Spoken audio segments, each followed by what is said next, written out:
The RAD podcast is intended for a mature audience. Listener discretion is advised.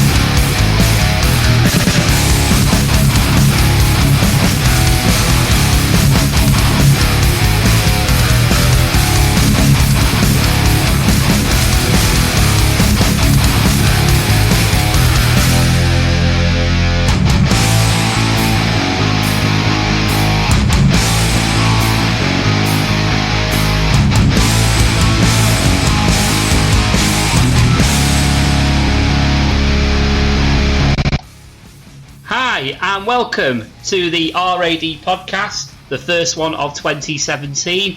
I am your host, Paul, the Hat Guy Flinders, and joining me this week we have Alan Morrison. Hello. Xander. Yo. And once again he seems very lost, so lost that he can't seem to find his way out of the closet that I keep him in. It's the lost one, Adam Cox. That just sounds so wrong and the completely wrong way to start the year, mate. Just close it down. Just close it down now and go, I look the same. Cox, you know what they say, don't you? So you're so far in the closet, you're in Narnia. Apparently I am now, yeah. Yeah, he's, yeah. You're going to find me for like this floating face down a swimming pool like Michael Barrymore's guy. Oh god! Paul's like, I don't even know. I haven't even got a pool. Well, I've got like a little sort of quarry thing that they've dug up at the back of my house, which is filled in with water. I suppose that'll suffice. Anyway, how are we this week? We've obviously had a week off with it being Christmas, so how's your last 2 weeks been? Shit. Yeah, we don't. Alan is still enjoying his job. No, absolutely. I so far enjoy it. I really want to hang myself over it. Well, saying that, 2 days. Well, sorry, 3 days because I had to do. It kind of dawned on me when I was there. I had to do 2 lates, then straight into a night shift. And that was me for the rest of the week. So it wasn't too horrendous. I got it all out of the way in one big chunk, so I had the rest of the week off, so it wasn't too bad. That's the way I prefer it. I mean, I'd rather do like 3 or 4 shifts on back-to-back sort of thing, and then have like 3 or 4 days off. You know, that's the way I'd like it. It's easier to work things out and plan for things.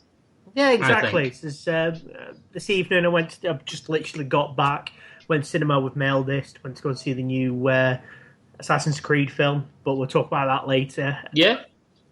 So, but yeah, it was just nice because I got everything out of the way, so it means I can spend time with the family this week. Everyone's been ill, bless them. So the little one's full of cold, so's the other two. So they've been plodding on getting stuff done and just chilling out, relaxing in front of the box and everything. That sounds like a good use of time to me, mate. How's your Christmas been, Adam? It's been alright. I've not done much as I wanted to do, which just had a quiet one. Same with New Year, it's a quiet Christmas, quiet New Year is all I wanted. Same as me, mate. I just spent it with the family, and I spent Christmas evening actually working. So yeah, it was all right. I can't really complain if I'm honest. It was nice and quiet, you know. New Year's Eve didn't do anything really. Just played Monopoly. Yeah, fucking won. Did someone do a board flip? No, because the first person that went bankrupt I think 10 minutes before the game finished. It was one of them dead evenly balanced games until like the last 15 minutes, and then I somehow managed to get all the train stations, and everyone just kept fucking landing on them to the point where I could build up my hotels. As soon as you land on one of my hotels, that was it. You were bankrupt. So. Now, Coxy the other week posted a video stating rules. Did you play it by the correct rules? No, we played by house rules. The thing is, when it comes to that sort of stuff, yes, there is a specified way to play the game of Monopoly. If you're in a fucking competition to play it in. If you're in your own house... existed.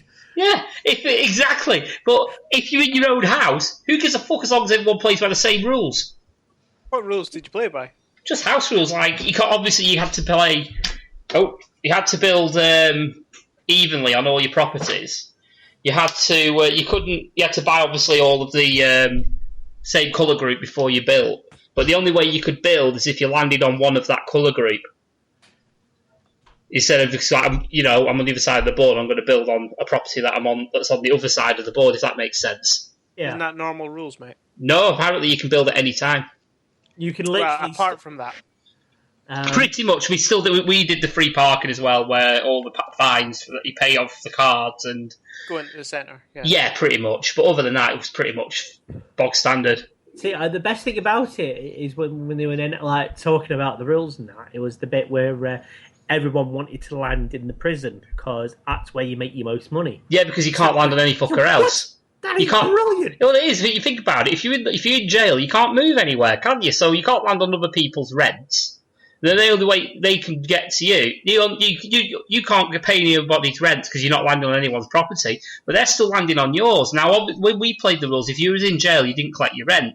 But that's actually the official rules. You can.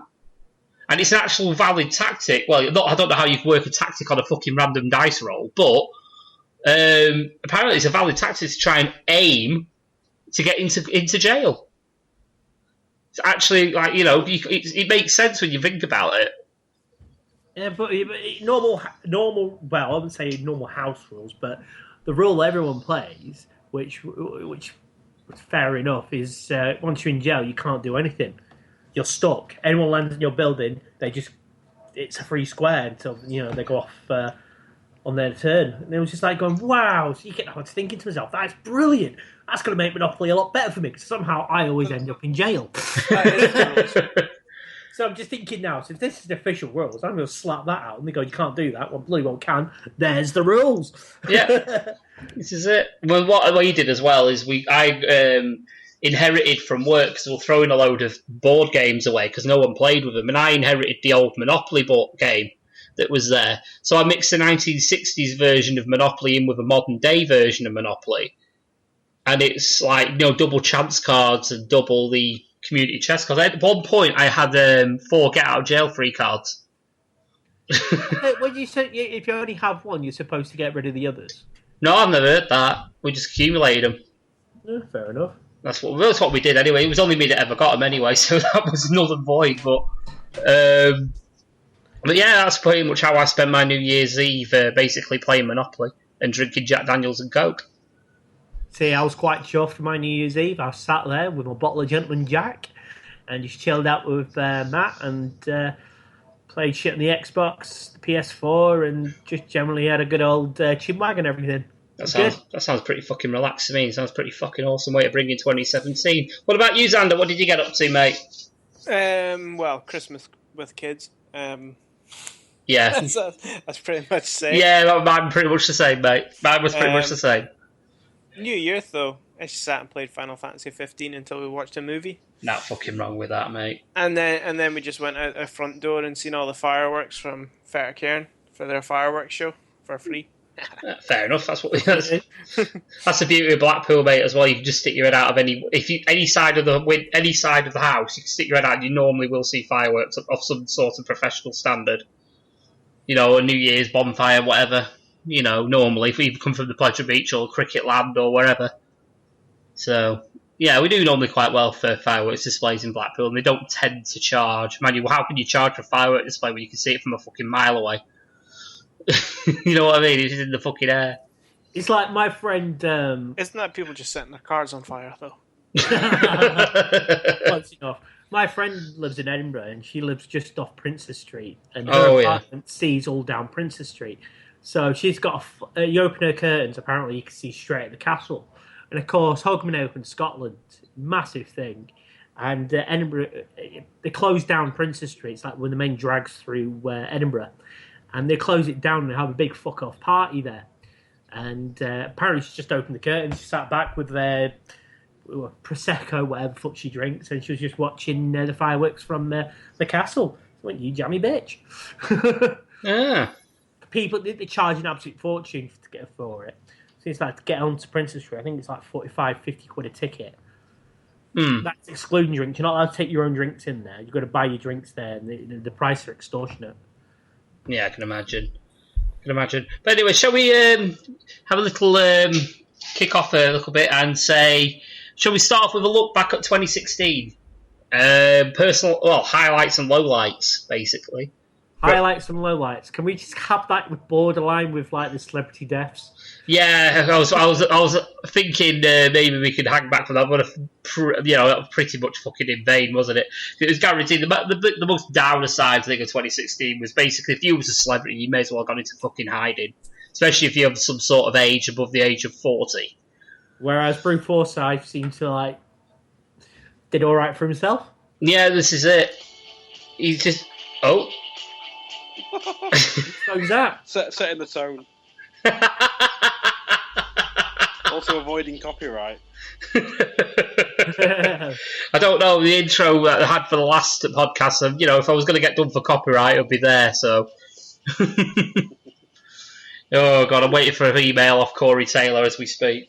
But, it was a shitload of celebrity deaths last year, wasn't it, 2016? What are the ones that stuck out? Because there's a list somewhere. I've forgotten to write, to get a copy of it. But there was the ones that always stand to me, out. Alan Rickman. Alan Rickman, yeah. Yeah, Alan Rickman, David Bowie, Carrie Fisher, Terry Wogan. Who else? George Michael. Kenneth Baker. George Michael, yeah. Muhammad Ali. Yeah. Axl Rotten. Balls Mahoney, China. This is just the wrestling ones. China, Chris Travis. Yep. Trying to think of the actual celebrities that actually, it's too. To be honest with you, you think there's been that many that you forget about the ones that happened earlier in the year. There's that many. If that makes sense, it's like if you've got a mug, a glass of water, and you just got it under the tap, it just overflows. You lose that water that's coming out the top. It's like that with my memory with celebrity deaths. There's been that many, it's just overflowed. Prince. Prince is another, yeah. David Guest. Oh God, yeah. Carrie Fisher's mum, I can't remember. Reynolds. Manuel. Yeah. See. Yeah, him. Yeah, I can't remember his name. I've got the picture. I'm just looking at all these people, and I can't make a detail who half of them are. So, but well, apparently there was a death list. Now, obviously, I can't remember who's on the death list.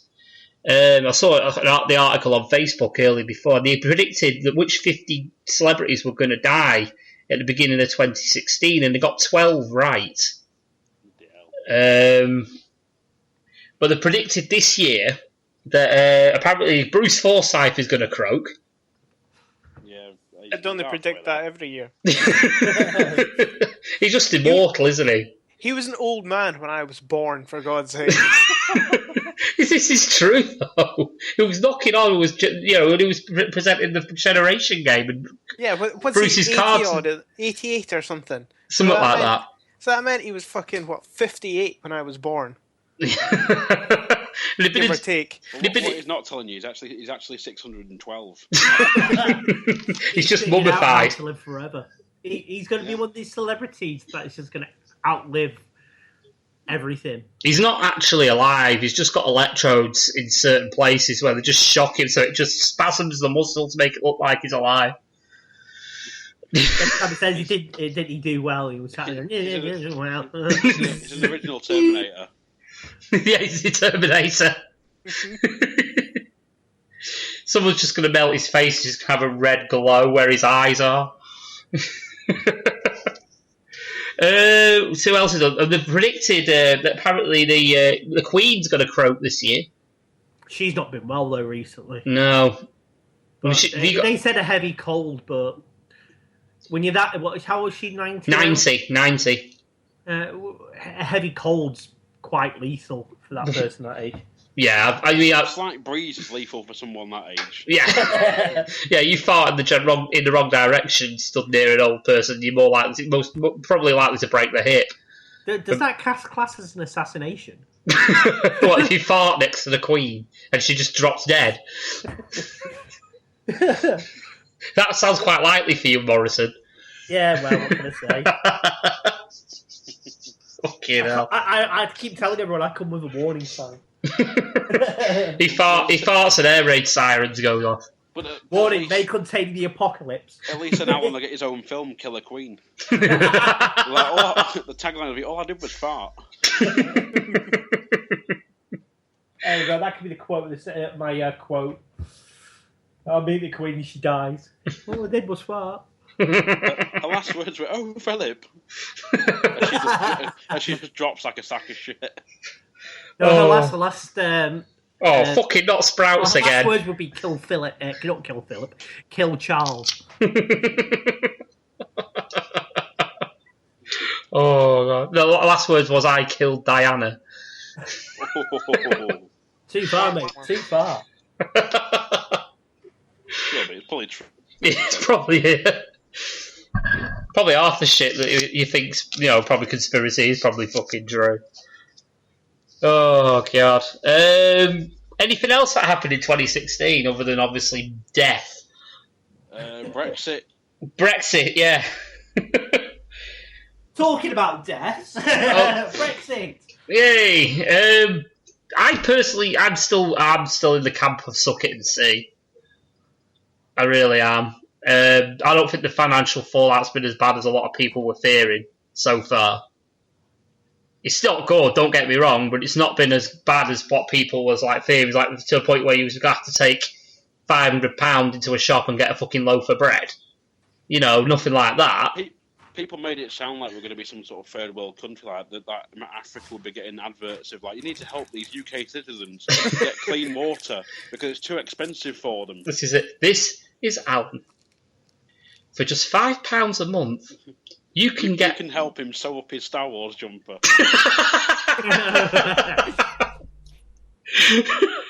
For £5 a month, you can buy Alan. You can buy Alan a Christmas jumper that's not got air holes in it. Oh god, but yeah, for me it was a lot of scaremongering. By people the Remainers. It was a lot of scaremongering by them. Now, like I say, I've already gone on record and said I did vote leave. Why I voted leave may or may not be delivered upon. Reasons like the NHS and stuff like that. But like I say, I'm still going to suck it and see, as it, financially and all this trade agreements and all that lot. I'm just going to suck it and see what happens. Then obviously, we'll have to deal with it because we're in that situation now anyway. What do we do before there was a European Union? True. Yeah, so... what else did we do in 2016? There was the Olympics. Yeah, the Broncos won the Super Bowl, and they've just sacked their manager. Why? Because they can't follow it up. Hey, true story. They've not even made the bloody playoffs this year. Well, I'm not big on American football. It's not my thing. Yeah, this has not even made the playoffs this year, whereas the Cowboys have, which is just.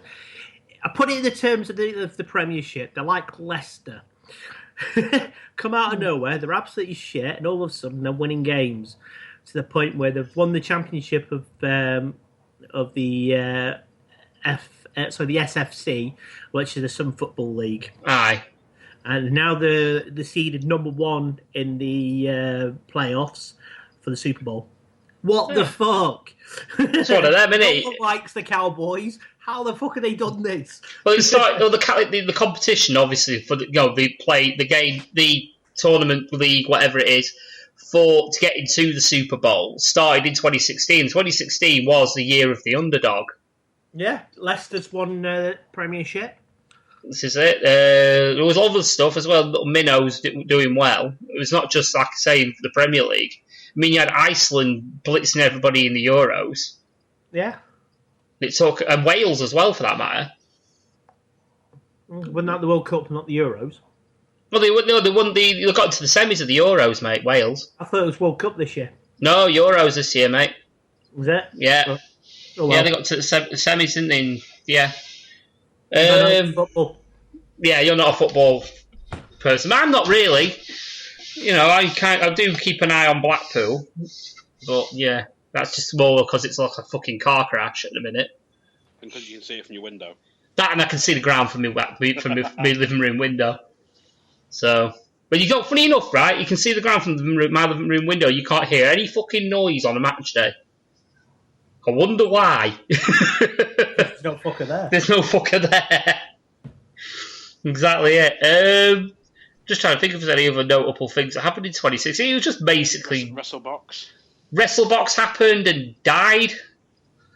Yeah, the WrestleBox podcast, that was our first kind of podcast, and that died a death.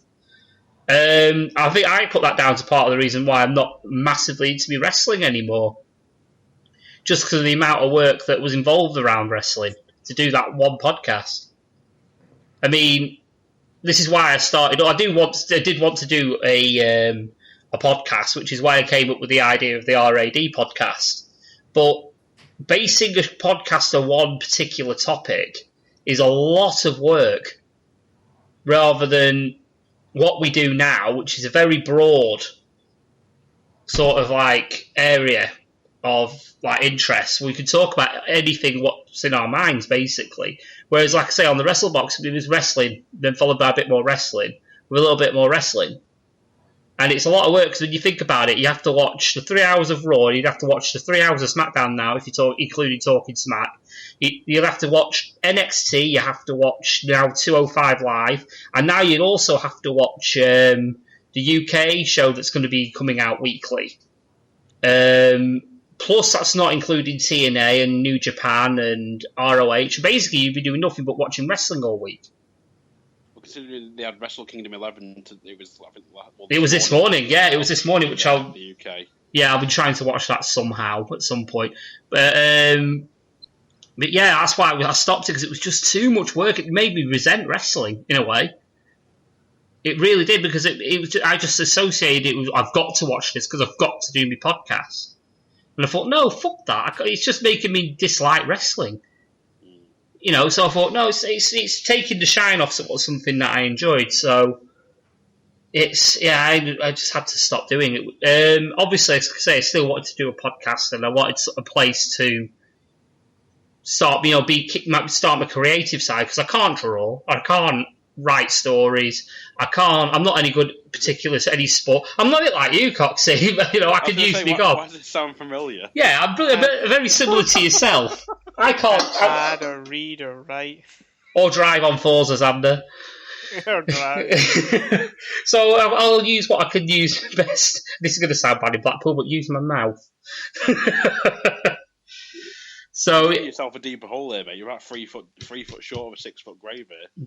Ah, well, I'm sure anyway. At least my whole closets and using your mouth. What's next? You need.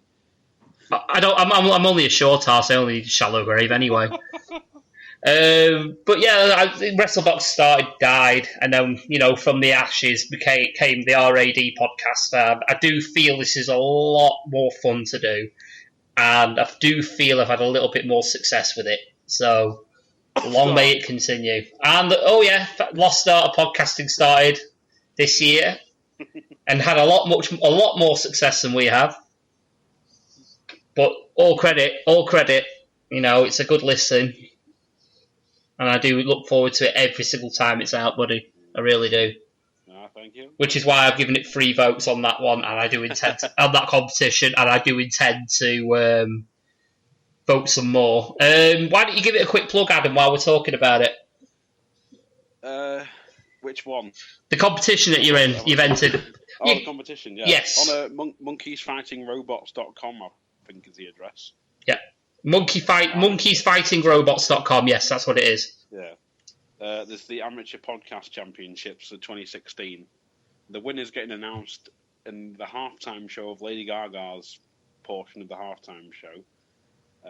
Essentially, it is. I'm guessing they pick the winner, but there is the People's Choice section, which is a fan voting. So all you need to do is have an email address, and you just need to go onto the link on the page, on our Facebook page, and pick us, and just vote. If you have multiple email addresses, even better.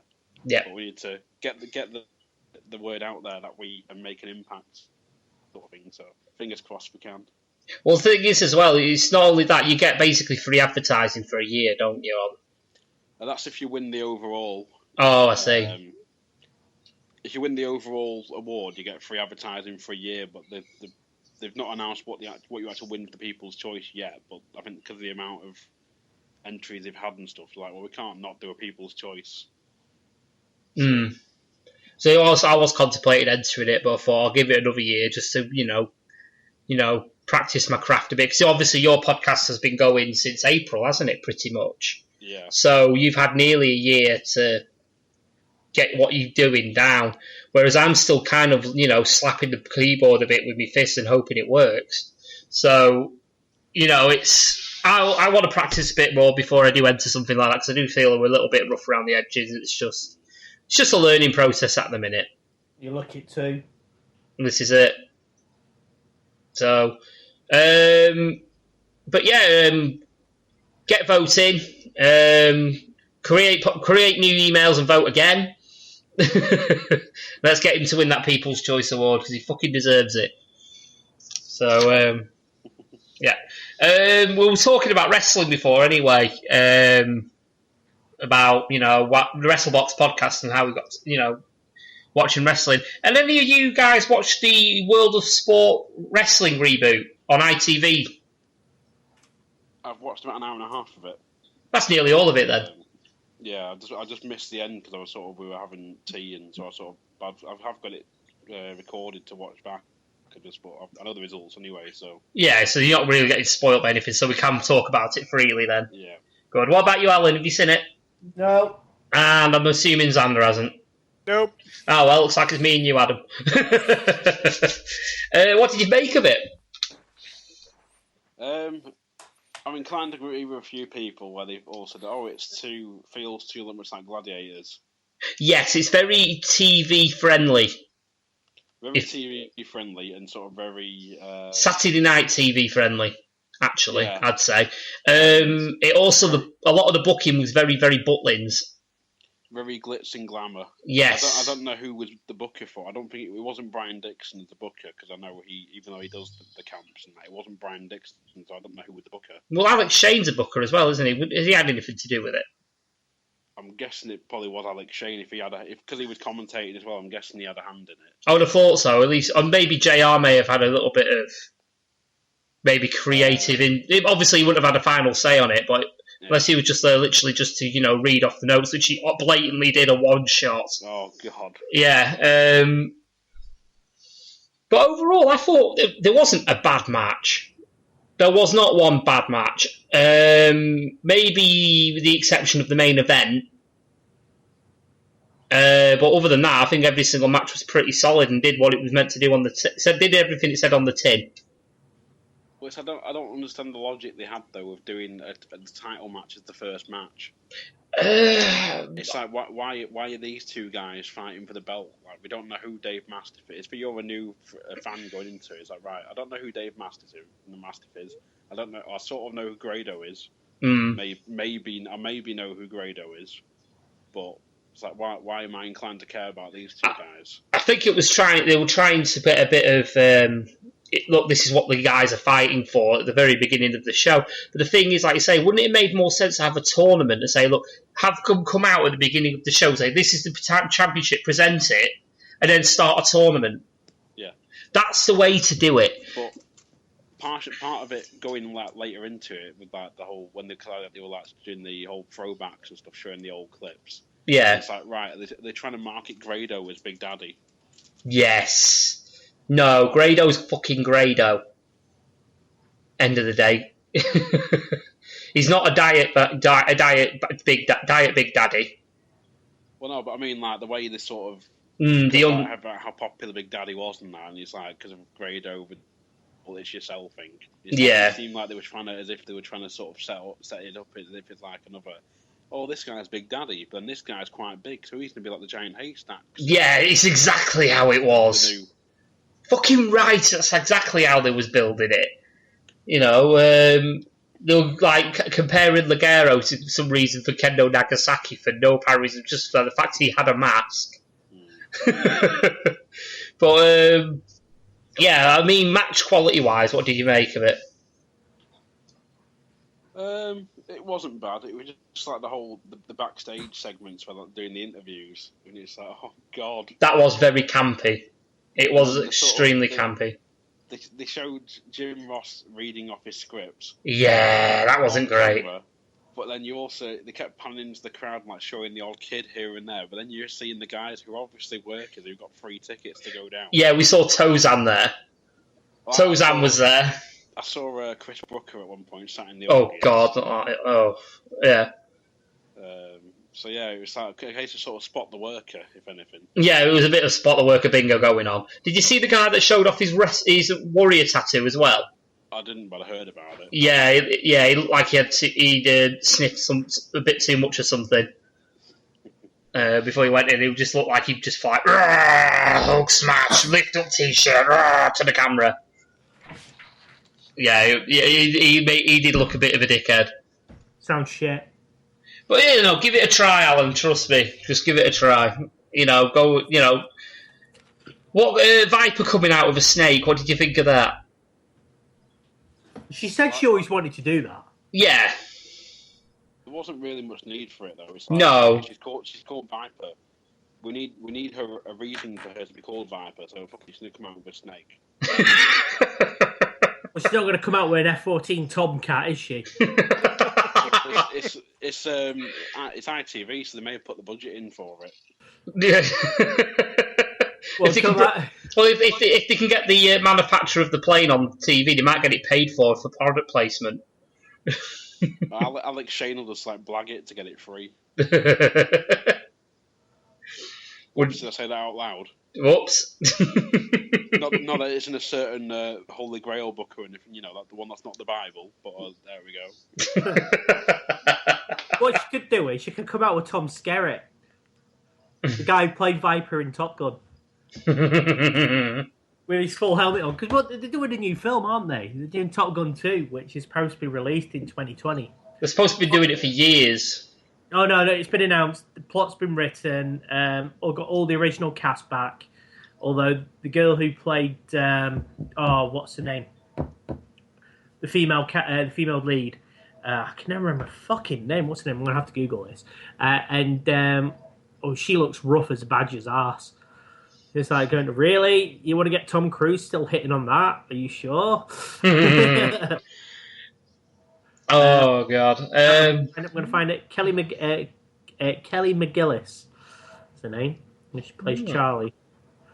God, I'm just looking at pictures now. She looks rough as a badger's arse cheek. I've not seen. But yeah, it was... Going back to World of Sport, it was like... The ladder match was pretty good. It was decent, just for the... You just got spoiled by the fact that fucking CJ Banks was in it.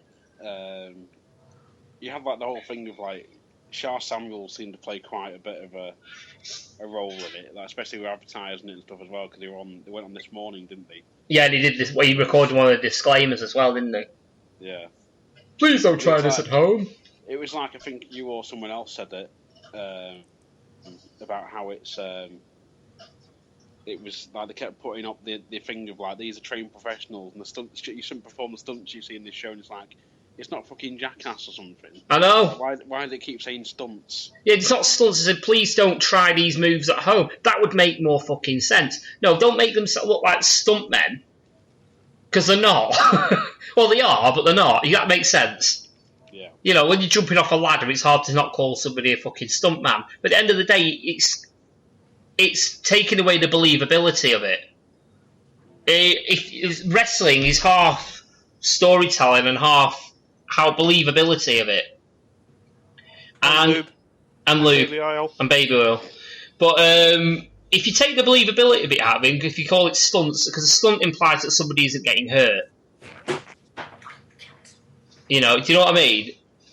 Well, if they do revive it properly and they sort of do bring it back permanently, are they going to have the whole thing where they're having people written off in storyline, but in sort of kayfabe style, where it's like, oh, he's injured, and it'll be a whole like everyone will be sort of overreacting, and they're coming out and going, right, audience, he's going to act like he's injured now, so we all need you to go, oh no. Yeah, because some sort of director guy, and everyone's going, piss off, mate. Well, that's another. Sorry, go on, mate. The day after it's on, you'll see him at like Future Shock or something. You'll be like, "Con, didn't you get injured last night on TV?" No. It's like, well, you were on ITV and you hurt your leg, but you're just doing a split leg moonsault. Okay. But yeah, that was another thing that annoyed me. Apparently, they had a warm up guy. It's like, these are the guys you need to boo, and these are the guys you need to cheer. I was like, well, look, the wrestling fans, they're not fucking stupid. They've been watching wrestling. They can tell a heel from a face. It's not rocket science. Exactly. These are the guys that have come as wrestling fans. The problem is, I think if they wanted you to, like, if like Sam Bailey came out and it's like, we want you to cheer him, but it's like, hold on, he's been in Future Shock as a heel for the past however long, so we're going to boo him. It's the same with Mastiff, like, though. Oh no, you can't do that. It's the same with Mastiff, though, and PCW has been a face from the get-go since I've been going. Yeah, but then in Progress he's a heel. Well, yeah, true. So. It's same as like you can say that with Joey Hayes. Quite a lot of promotions, he's down as face. The face of the companies, whereas you go on PCW, he's a heel. Arguably, he's a face at the minute, depending on how you look at it, because he's probably a tweener, actually, at this moment in time. But anyway, overall, would you like to see a series of World of Sport, Coxy?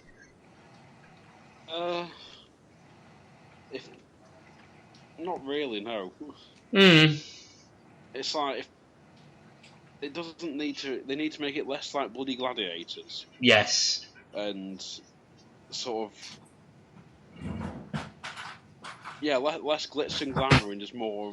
More like an actual indie promotion. Yeah. See, what I kind of agree and kind of disagree, because I would like to see it come back as a weekly show, maybe 1 hour. Yeah. A better idea if they just scrap the show completely and go around the whole UK and do one show per promotion. There's another way you could do it. There's another way you could do it. Let me just, like I say, I'll say if they toured it, maybe, and had just have the World of Wrestling, and underneath have like the indie shows, and just go right. So this is happening in such and such. This is happening in such and such. Or have a championships where basically they depend on the venue. They'll have like a title belt for the World TV show or something, and have the final live at like ITV or whatever. I think that would probably be the idea, though, is doing like sort of special events. Go to Progress and go and watch Dave Rain versus Bin Bagman. Can't remember his name. Or something like yeah.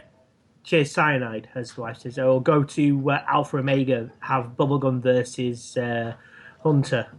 All that sort of thing. And just you'd have to have select matches from select companies and stuff, because otherwise it'd be right. We're going to see this company this week, and it'd just go back to like being bloody what was it called? British Wrestling Roundup. Yeah. Yeah, we don't want to go back to Wrestle Talk, mate. That was fucking sucked. It was, and I made mention of it multiple times on Twitter. Yeah, so yeah, we don't want that. Hang on, this is coming from Paul, who was a constant tweeter on it. Yeah, that was, because there was fuck all else to watch. I just tweeted on it every now and again. Do you mean when he was probably called something like Paul Flinders? Yes. They couldn't fucking spell for shit. Yeah. It's worse than Wrestling Soup for pronouncing me fucking name. But the way I'd do is have like an hourly show, and I wouldn't necessarily put it on ITV1. I'd put it on something like ITV2, where it could become part of the main focus of the channel, and proper advertising around, because wrestling fans are going to go and watch it. It's free wrestling, the only free wrestling available in the UK at this moment in time. They're going to, if they go to the challenge to watch wrestling, they will go to ITV2 and watch British wrestling. So I'd make it one of the main focuses of the show. channel. Sorry, but I'd also tour it. The downside to that, right? You've got to think of it in the bigger picture, right? Wrestling, all right, yeah, we'll stick it on. We'll stick on ITV2. Sure, what we're going to move. Anything, it's just fucking mostly repeats. They'll have 2, maybe 3 years of listings of what they're putting out. Get rid of a fucking omnibus of Coronation Street then, because they show the omnibus about 4 times a week. Won't happen because remember, because you've got an average. Say loads of late workers who are into their soaps and that. Remember what they're bigger. You've got to think what's their channel's biggest viewing. They're not going to move Coronation Street. TV's revenue stream. Most advertising. Yeah, you've got to think of the bigger picture. There's more people that watches Coronation Street, EastEnders. I was going to say Brookside then, but that doesn't exist. Yeah, but I'm not talking about the main actual show in the evening on ITV1. I'm talking about the repeats. Yeah, constant repeats. Catch up. Right? Does nobody record things anymore? That's what I was thinking, Xander. If they were that desperate to catch up, you think, I'll just record. Now, 9 times out of 10, most people now have a device that you can record stuff digitally on. So, yeah, I would go with that. If they wanted to find space for an weekly show at ITV2, I am pretty sure they could find it. I'm not saying that's what they should do, it's what I would do. Now, for me, that's how I would have it. That's how it would, I wouldn't put it on the main channel just in case. You could advertise it on ITV1. But, I wouldn't put it on ITV1. I can understand what you're saying. If they stick it on something like ITV4, which is known for their sports channel, it's been ITV's main sports channel. So what they'll do is they'll stick it on ITV4, and they'll say, do it on Saturday night, 11 o'clock-ish, and then do like they do one Sky and all that. They'll have a rerun like Monday main time, like a quick highlight, shall we say? Yeah, maybe. Yeah, I can see that. Yeah. So have it like that, but don't put it on one of their main channels because it wouldn't work. Because you've got to think about how ITV thinks. You've got to think of the income, right? And the whole point of a program is not for us to enjoy; it's how many viewers they can get in and how much money they can earn from it. Oh yeah, I completely agree. I remember there's 3 million people in the UK that maybe are dedicated wrestling fan. Wrestling. There's a big enough audience in the UK to justify it, I'd say.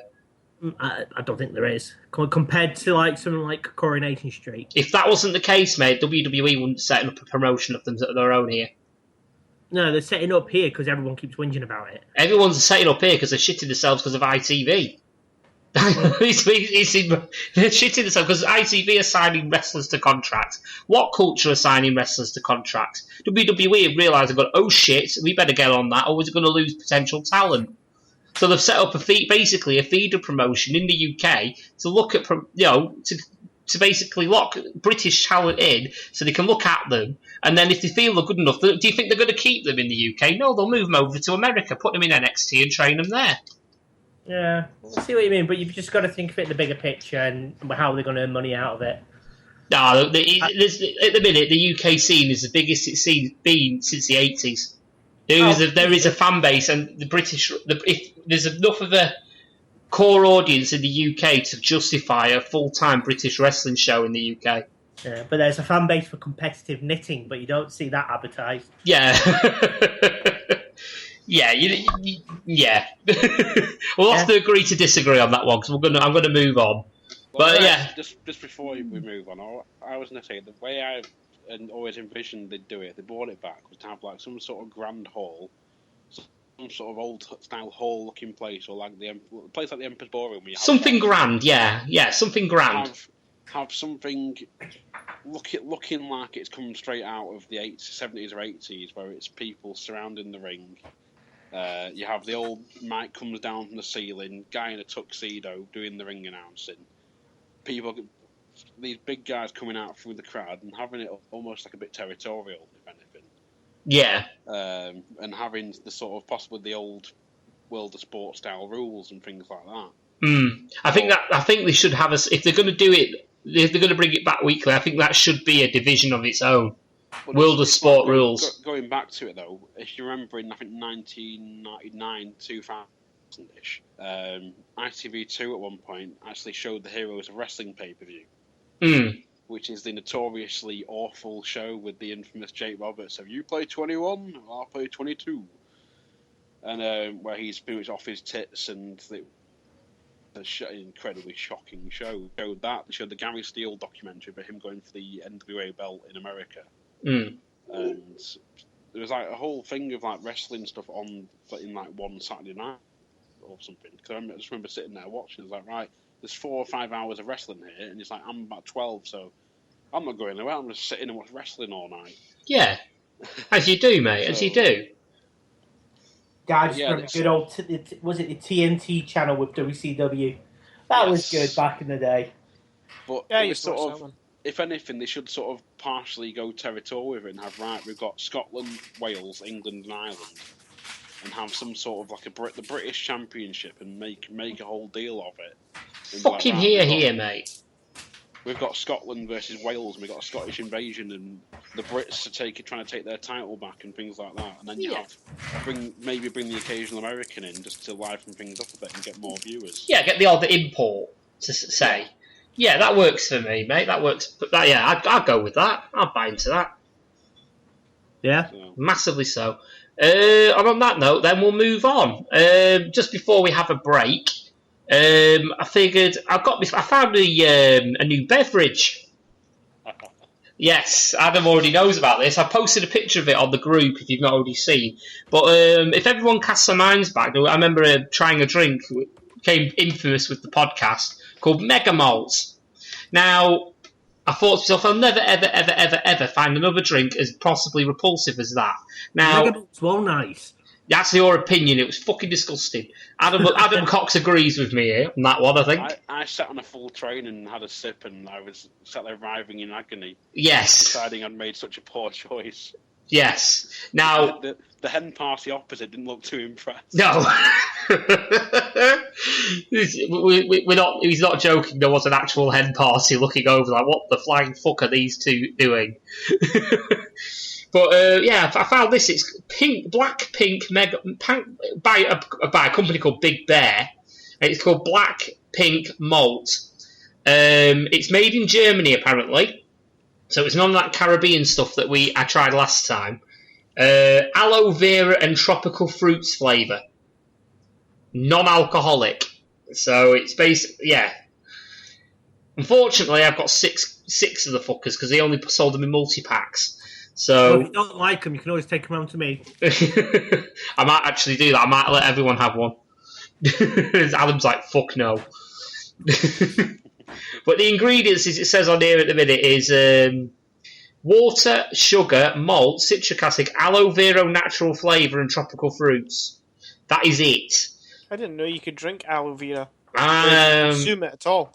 Well, it's aloe vera flavour. There is those bottles you can get where it's like an aloe vera drink. I think you can get them in the Home Bargain sometimes. Oh, God. Yeah, thanks for that. I'll have a look for it next time I'm there. I've just done a quick Google again for this malt, this Pink Bear malt stuff, but I couldn't find much of it anywhere. Yeah. And so all I could find was like the same one called Big Bear Malt, but it was an American drink I could find, which was a alcoholic version. Yes, it was. I've just found it now on Hot UK Deals. Someone put it up 6 days ago. Yeah. And they said, within Home Bargains tonight, getting pack of Gatorade, and seen 3 different types of this drink. Yeah, there was 3 different ones. It was a black one, I think, a silver one, and the pink one, which I picked up. Yeah, they had. The guy says they had Big Bear Gold malt, Silver Pink malt, and Black Pink malt. Yes. In cans, six cans for 99p. Pack said non-alcoholic and had a little German flag on the packaging. No idea what it tastes like, as don't drink either beer or malt. But for those who like a non-alcoholic version of a German beer, especially at New Year, 99p might be worth it. I'm not holding my hopes up for this, if I'm brutally honest. I mean, the idea of aloe vera and tropical fruits mixed with some sort of that malt flavouring, it's setting dread. Yeah, doesn't sound particularly appealing. Now, you did find the website for it, didn't you? at some point, Coxy. No, I was looking for it, but there seems to be no actual website for it. Oh, right. There's nothing at all. Well, it says www.bigbeardrink.com. When I put it in, nothing came up. Some Same glorified for me. porn site, maybe. I think I found that same website, so you just went to a dead link. Yeah, that's what mine did. But then the only other stuff I could find was the American version. It was like an alcoholic version or something of something called Big Bear Malt. Well, it's certainly a relatively new kind of product. It was because I'm looking at the bottom of the can. It's got saying that. No, I was going to say. Crack it open, get it drunk. I was going to say it's got a production date on, but it was actually 2015. It was made in, so it's got a best before 2017. So it's not. It's still okay by the end of the year. This is 2017. Yeah, no, but it's okay for the end of the year because it's the 12th of the 11th. So we're all right. We're still within. We're still within it. So yeah, I'm going to crack it open. In fact, I'm going to get a glass now. Just bear with me 1 second. Oh, I'm back. I'm back. Now I've just got to get a glass so I can pour it out and tell you the colour of it. So yeah, I'm just going to open it up now. There we go. Let's have a sniff first. Oh, yeah. Yeah, the smell of Mega Malt mixed with tropical. Yeah, this doesn't bode well. I actually feel sick sniffing it. Yeah, let's have a... Oh, it's a different colour. What do you expect to be? Bright pink? Well, no, last one was like a Coca-Cola sort of colour, wasn't it? Yeah. But this one's like apple tango coloured. Right. So it doesn't fucking smell like apple tango. Fuck. Oof, it's just very, very, very strong smell. Very tropical, like, sort of smelling sort of thing. So I'm actually kind of unprepared for this now. So I don't know. Right, here goes. Wish me luck. Oh, that's fucking vile. Oh! Quick, wash it down with some Mega Malt. Oh! It looks... Do you know what? It looks like piss. I would not be shocked if that's what it tastes like. It tastes dead watery. And it's got like a really... it's like a sledgehammer hit of tropical and fuck knows what else. Oh, lovely. Oh. Oh, fucking hell. Oh, it's the aftertaste is worse. Oh, that's fucking disgusting. Is it on par with Mega Malt or is it worse? I think it's fucking worse, mate. I actually genuinely think that's fucking worse. I'll try it. I'm going to sip it again. Just get it. From that age, it's probably just piss and then get pukes. Oh. Ugh. Alan, I've told you about canning your piss up and selling it. What can I say? The Germans like it. It's a shame you didn't have some Mega Malt as well. Mix the two. Oh, you fucking evil person. You know, then you could call it special brew. You like it or you freaking hate it. It actually, you know what? It tastes exactly what I would have thought Flash would have tasted like. Oh, that's fucking disgusting. You chicken shit. Oh, I'll send everyone a can so everyone can try it. Oh, man. It's either that or it's going in the bin, that's grim. That is worse than Mega Malt. I never ever thought I'd say that. That is actually worse than Mega Malt. How is that even considered drinkable? It's nice. It's not Mega Malt though, Alan. It's something else altogether. I've tried it as well. I've tried the other one as well.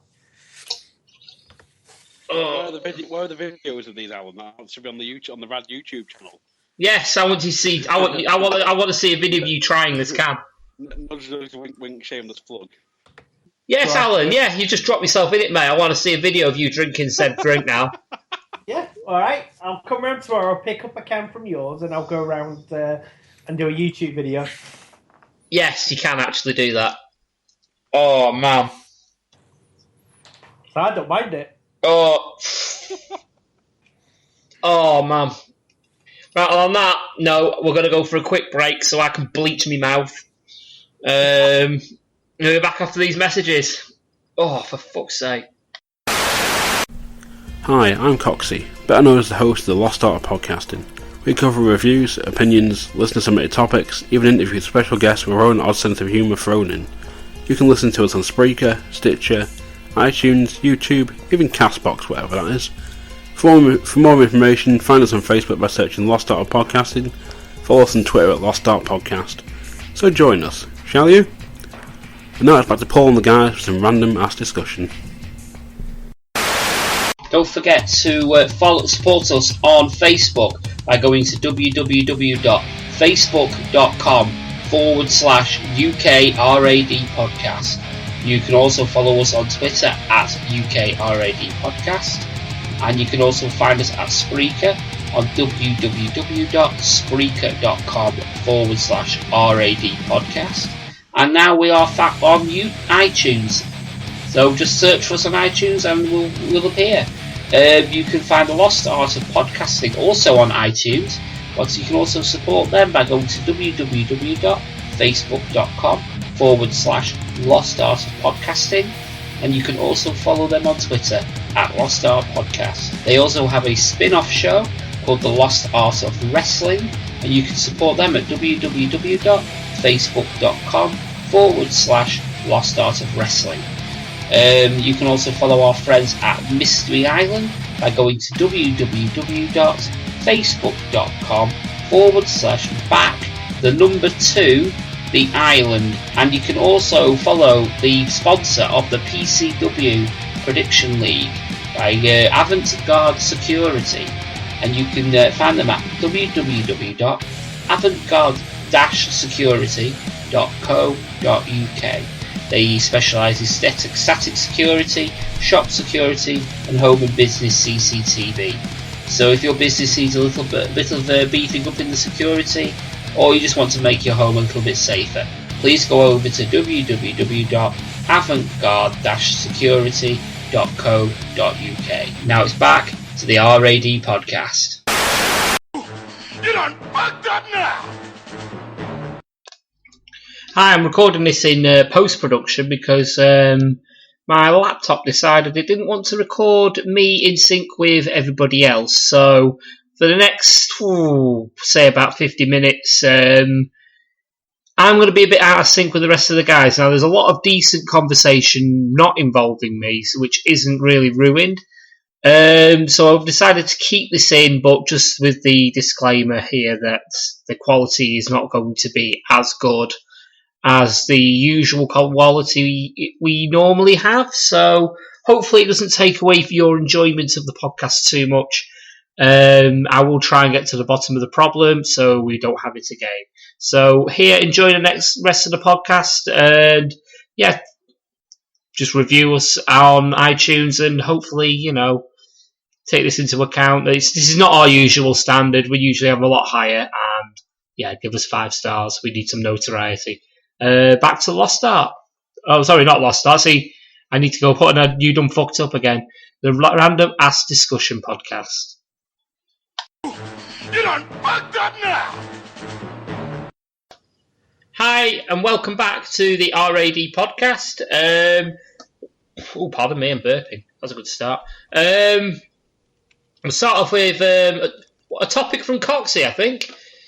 Yeah, it's simply because I saw an advert before whilst having my tea for those magazines you get, where it's like, oh, you can buy the first issue for like $1.99. Mm-hmm. It's I can't remember the company it's from. It's like, oh, you can buy these. It's like issue 1 only $1.99. You've seen the small print at the bottom. Following issues $8.99 each. Was that for the DeLorean? There was the DeLorean one, but they had a new one for an R2D2, which was, it said issue 1's like $2.99 or something. They said subsequent issues $8.99 each, completed in 100 issues. Fuck. See, at least with the F1 magazine that Ned and Marcel get, I did get. Something. Oh, you cancelled yours? They fucked around with my payments, so I said, fuck you. Oh, so you didn't get this month's Brabham? Nope. Oh, no luck. See, I don't mind them because I got Games Workshop released a book edition, so you got your book for $5.99, then you pay £10 a month, and you get 2 books per month. But that's the thing, you're getting something out of it, whereas this one, you're getting fuck all. You're getting pieces of a model. Yeah. So if you stop part way, it's useless. Whereas like the one, like say the F1 model one that me and Xander does and I did, you can stop at any time and you've still got complete models. Because I've got 10 models of what I got out of the magazine. I got the first 10. I got the first 8. 10. Hang on. Sorry, keep going, mate. Sorry, say I got the first 8 issues, which meant I got the 2 because I subscribed to it. I got the 2 special ones that you could only get if you subscribe, which was the post 911 Ferrari, which was plain with a black nose, and there was another model I got, I think, or did I? Can't remember. Did you get the 6-wheel Tyrrell? No. No, I got a DVD. Oh, Senna. No, I got the other one. The other one. I already had that other one. That was a bit annoying. But yeah, I got that and the thing. I think that's when they mucked around with my payments, so I said, fine, fuck you. So I've got 23 cars now. You what? I've got 23 cars now. Nice. See, I can understand with the whole model building thing. You know, you got the, hey, we're getting the DeLorean here. You get little bits and bobs throughout the whole entire, for how many weeks it's released. Then they come to the second to last week, says, oh, if you've got any missing, here's your number to call. We're stopping the service and pay I always pay a certain amount to get the rest of the bits. So hang on a minute, I'm just been divilled out my pocket big time for it. But with the books and with the model cars, that's understandable. Yeah, they're actually. I don't know. Are they releasing cabinets for it yet? Yes. Yeah, because they were talking about it, weren't they? I don't want the cabinets though. I just think they look too cheap, and especially for the price that they're wanting. Yeah. Well, I am considering resubscribing to it. Well, you know the Brabham that's my picture for Skype? Yeah, that's the model that came, yeah. Yeah. So, yeah, I'm a little bit... I'm upset that I missed out on the Jordan as well. The 7-Up Jordan. The 7-Up Jordan, yeah, the one that Michael Schumacher drove. Yeah, it's gorgeous as well. Yeah, number 32. Yeah, that one. Yeah, but yeah, some of them are worth it, like the models and stuff like that. You know, I remember one of the first ones that did that, it was like a binder, and it was like build your own encyclopedia, and I must have been about 6 or 7 when they first did it. I can't remember what it was called. That. I did the Bugs magazine when I was younger. You know, the one where you built the glow-in-the-dark spider and scorpion. Yeah. Yeah, I remember that. I never did it. Pardon the pun, but I bugged my mum for it, but never got it. But yeah, a lot of them are a con because if you miss a subscription, there's a lot of fucking not a subscription, miss an issue. There's a lot of fucking aggro to get the bit that you missed. At least that's what I thought, anyway. Oh yeah, no. What's your feel about it, Coxy? Well, normally you've got to buy like if you miss one, it's like you've got to buy all the back issues now or something to catch up, and then it's there's only X amount of copies left in and all that sort of stuff. Yeah. But it was the fact it was like I saw this bloody. It's like build your own R2D2 one. It's like a small sort of tabletop size model, but it says model completing 100 issues. So you basically have to spend nearly £900 to build this bloody R2D2 model, which you can probably walk into Argos and buy for like £60. Yeah. Then you'll have this whole fucking shelf full of paperwork you never didn't want in the first place. Yep. But even then, they might get to issue 10 and they cancel it.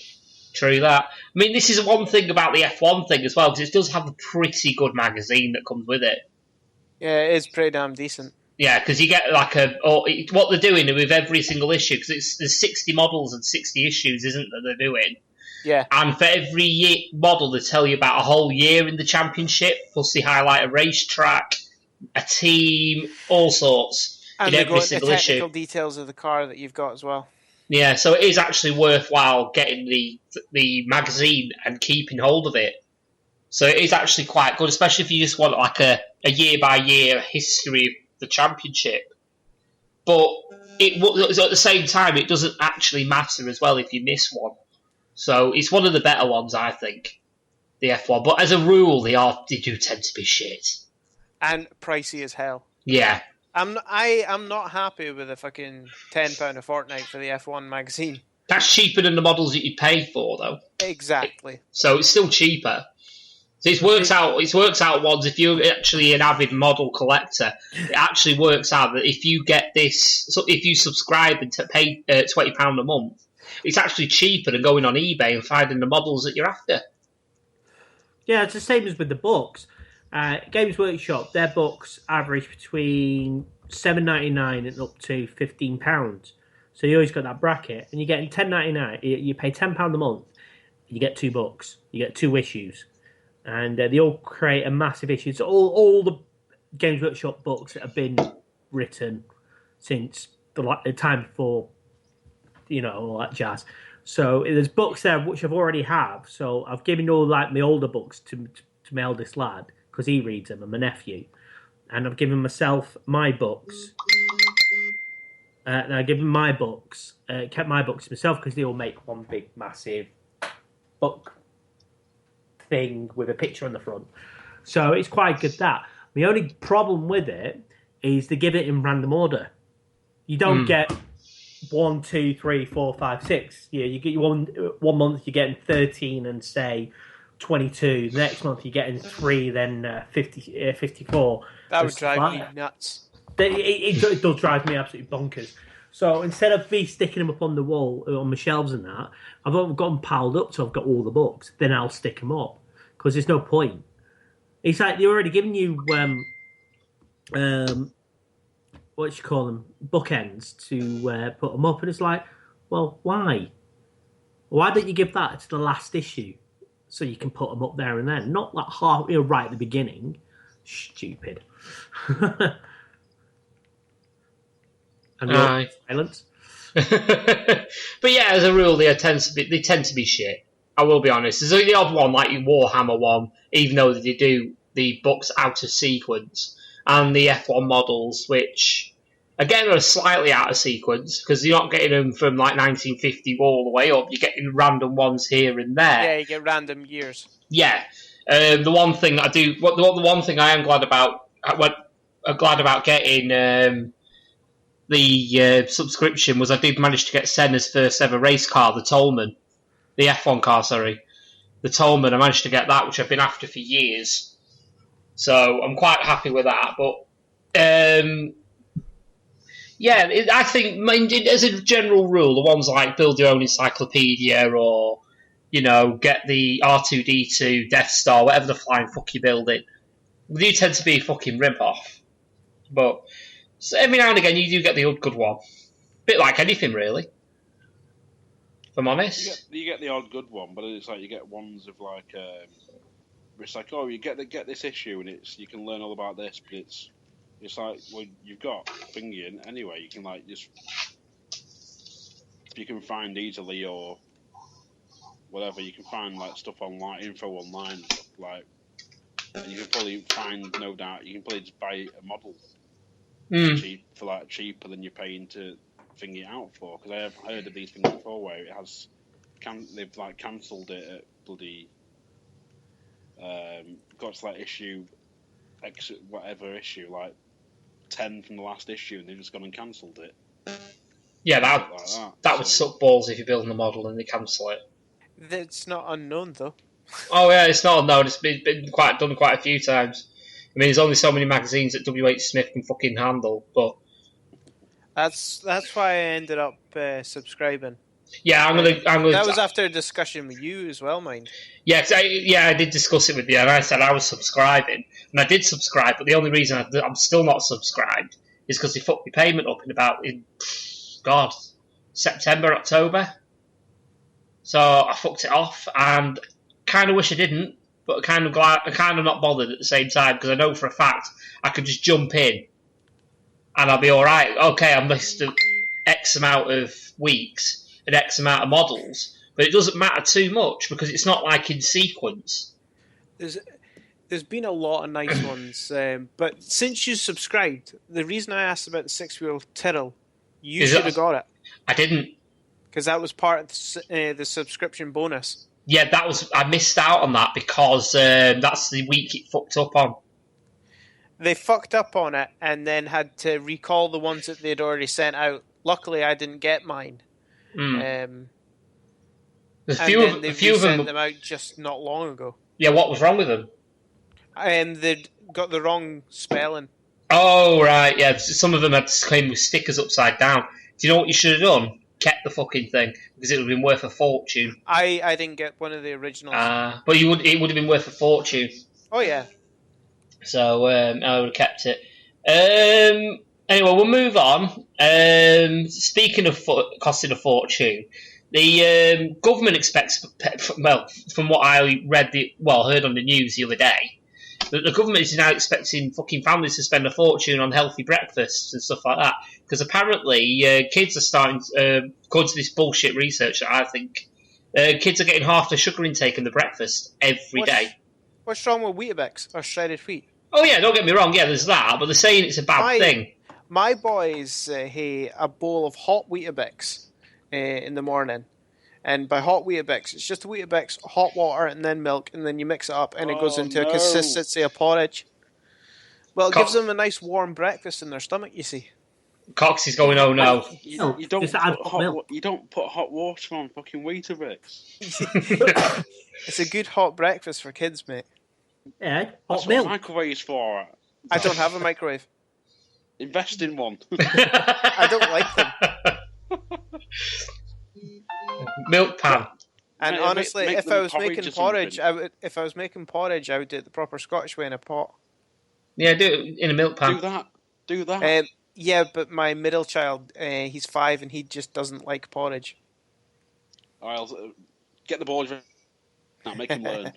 No, give him freaking ready brick. Yeah. Again, don't have a microwave. Ready brick you can make in the fucking pot. That's just porridge, mate. Exactly, there you go. But he doesn't like porridge. Throw some Nesquik in. He'll never know the difference. No, that's the whole point. That's sugar. Yeah, this is, well, like I said, the government... no added sugar Nesquik. Still got sugar in it, though. It's not just had any added. But my point being is, they're saying that having sugar early in the day is a bad thing, and I think bullshit. It's not a bad thing. Because if you're going to need the time to actually get sugar in your system to get you going, it's fucking breakfast. Do you know what I mean? It's to keep you fueled.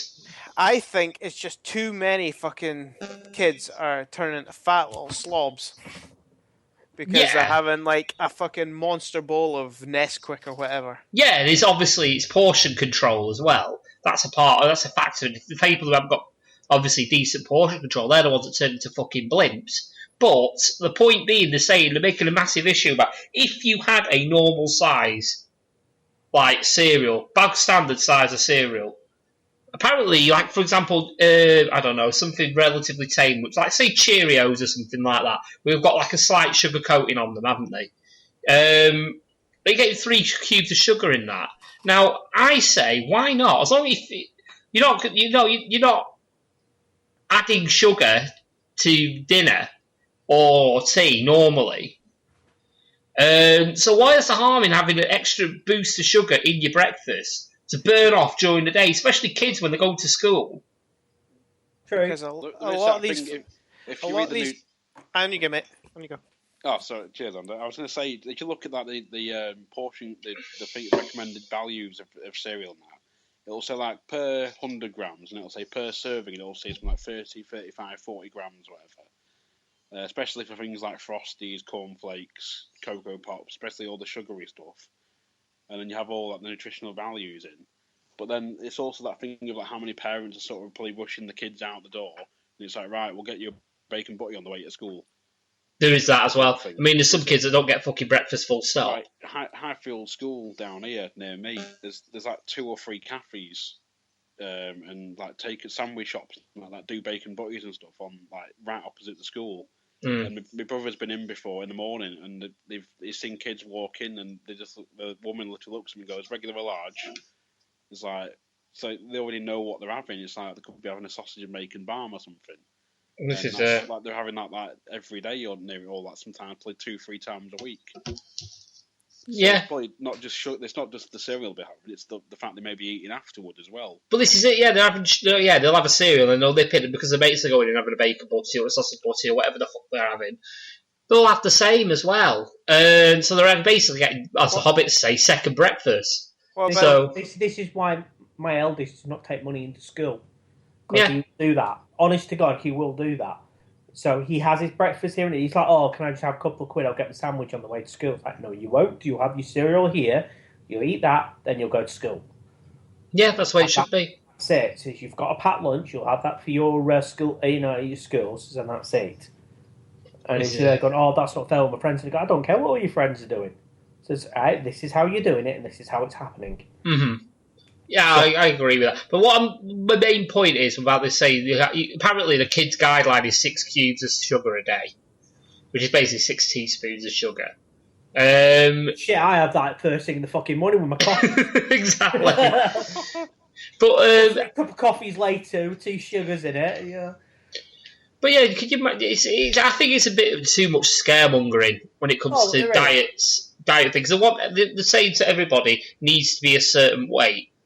Now, it all depends on how you carry it. And I remember someone I used to care for who summed it up brilliant. He says, everybody has their own different fighting weight. Everyone has their own healthy, balanced weight. Now, if I went to the doctors now, you guys know what I look like. Xander probably less so because I've never actually met you in person. But you, Alan and Adam, you guys have obviously met me in person. Would you say that I'm a massively fat person? No, you're not. So you're a bit chunky. Yeah. You could lose a couple of stone quite easily. Yeah, but the thing is, if I went to the doctors and I got weighed, I'd be massively obese. If going on that, I am 6'1". I have a 35-inch waist, so depending on the jeans, I can get away with a really, really tight 36 or a loose 34. And I am 18 stone 7. You see, I weigh... I have a lot of muscle mass still from when I was playing rugby and doing martial arts. You see, I'm different. I'm a short arse. As I'm only 5'8", 5'9". And I weigh... Because I've not been good this, probably about 15 and a half. Whereas I'm 5'9", same as Xander, I'm an ex-rugby player and hockey player. I weigh just shy of 18 stone. I have a 44-inch waist. That's because the way I carry my weight's all on my stomach. This is it. So if you saw me from behind or you're chatting to me face front and you don't know it's my stomach, I actually look quite skinny. It's just because of the way the weight's carried. Like I said, you're not really that big anywhere else. It's just there. No. If I looked at the stomach, I'll be still sitting at, and I have done and proven it, I went down to 16 stone, I had not much of a stomach, and everyone was going, how are you still fat? Because I've got quite a lot of muscle. This is it.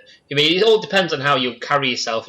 Everyone goes by BMI, your body mass index. And it goes by your height. It is bullshit, because it goes by your height. Now, obviously, I'm a short ass, but I'm quite stockily built, so my healthy weight's going to be a bit higher than the average person of my height.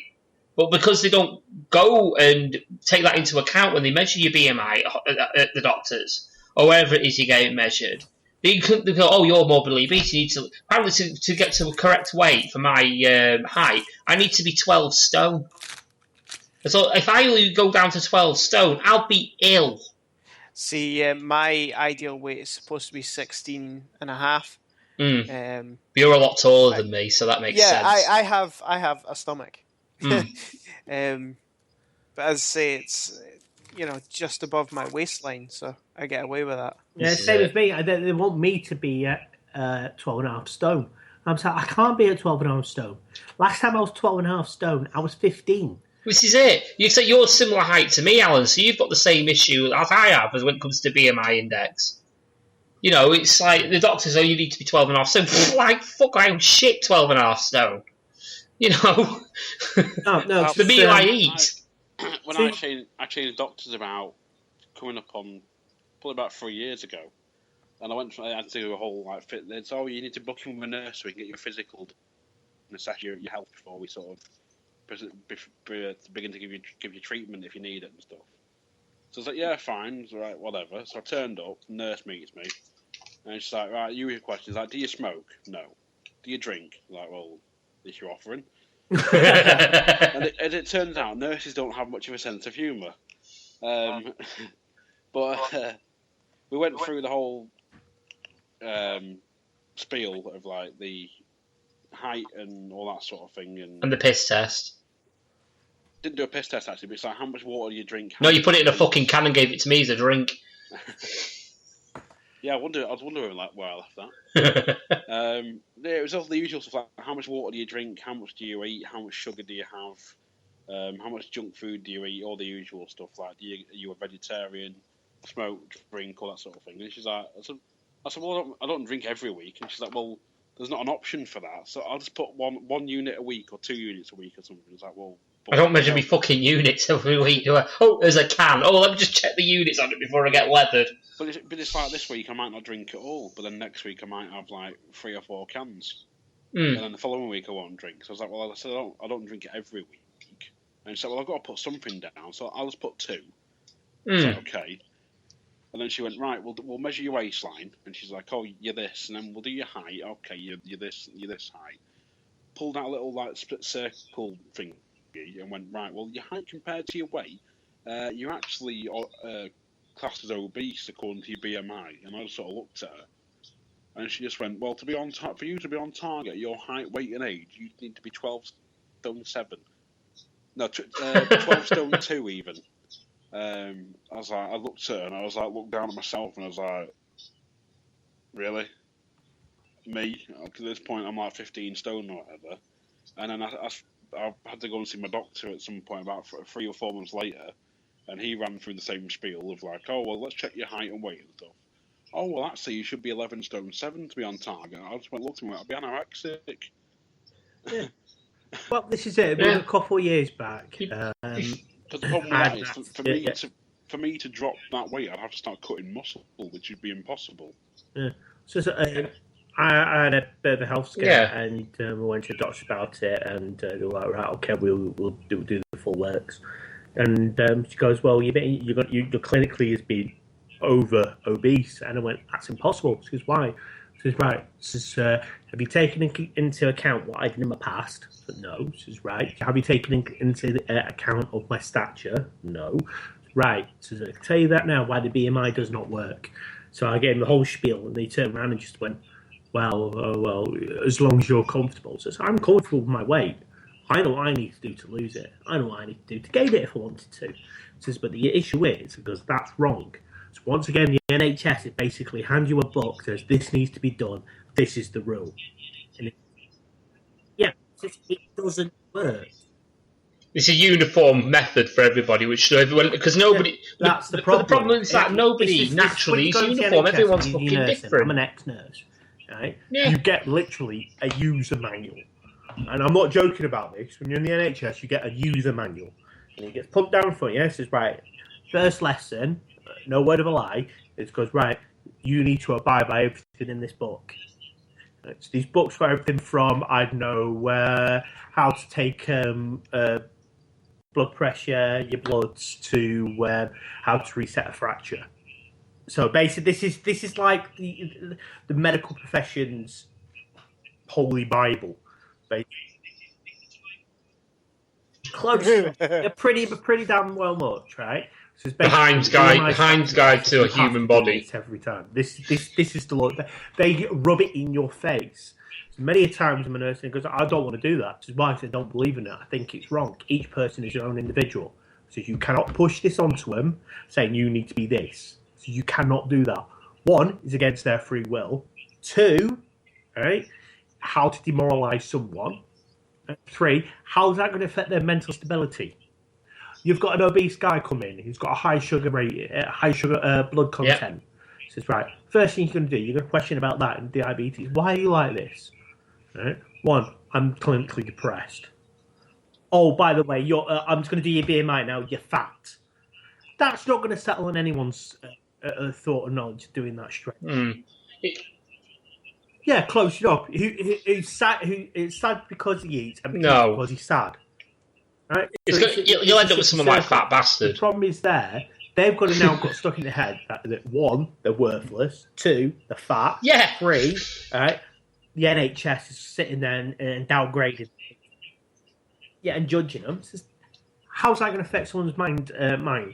Says it's bullshit. The NHS is supposed to be there and judging them, not to sit there and fucking judge you or put you into a package. It's bullshit. Right? Yeah, this BMI thing needs to stop. Reason being, everyone is different. Everyone has their own weight category. No, I completely agree. Some people are fat. Some people are skinny. All right, at the moment, the way today's society is and what we eat makes people more fatter. But for the people who are overly obese, right, and eating too much,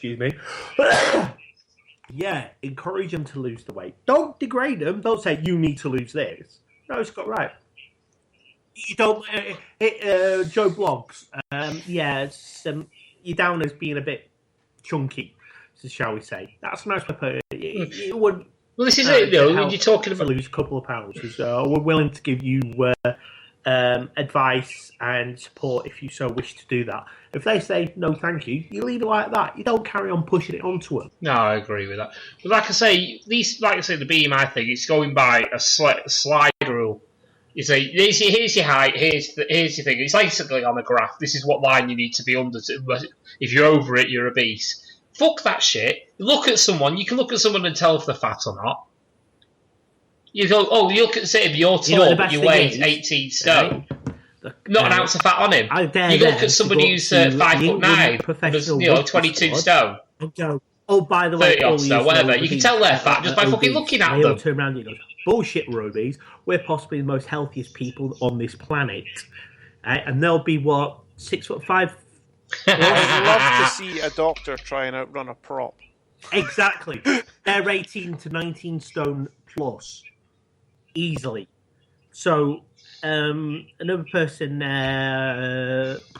trying to think of, a prop or a fly half, right? Yes. They're designed to run, right? And they'll carry the weight to get them through there. They'll say that to, Usain Bolt. Usain Bolt's about 16.5 stone, right? All right, yeah, fair enough, he's 6'5", but he's 16.5 stone. I love to tell him, the world's fastest man, to go, oh, by the way, you're fat. Him to go, fuck you. All right, I eat chicken nuggets for every race, but still, fuck you. Back to what this was about. Everyone's different. You can just look at someone, tell they're fat. Or, if you say, right, we're going for a medical, strip down to your undies, you're going to be able to tell if someone's fat or not. You don't need to stick them on a fucking weighing scale. What was that? What was that, Coxy? What did you say? I said I'm doing that one. Yes, but that's because of laziness rather than the diet. I would put it more towards the fact that people are looking at... No, I was going to say that's bullshit. If I can feed a family for £25 a week... I'm sort of 75% with Xander because I do agree there is a lot of poor diets going about. Mainly because there's a lot of poor families that can't afford fucking healthy food. Not only that, you can get most veg these days for less than £1 a piece. Yes. What it is, it's parents who are lazy. Yeah, fair point. I was out the other week and we were doing the last bits of Christmas shopping. There's a screaming, say, 2.5, 3-year-old baby, right? Who was like, instead of going, right, all right, pick it up, sort it out, give them this bottle. No, got handed their own cup with Coca-Cola in it.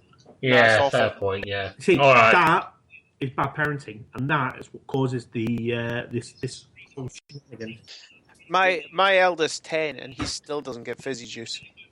No, they all get in our house. Everyone has fizzy water, not fizzy juice, fizzy water. You mean carbonated water? Yeah, it's. But no, literally the bottle down. I've got one right in front of me. It is down as sparkling orange and mandarin fizzy water, right?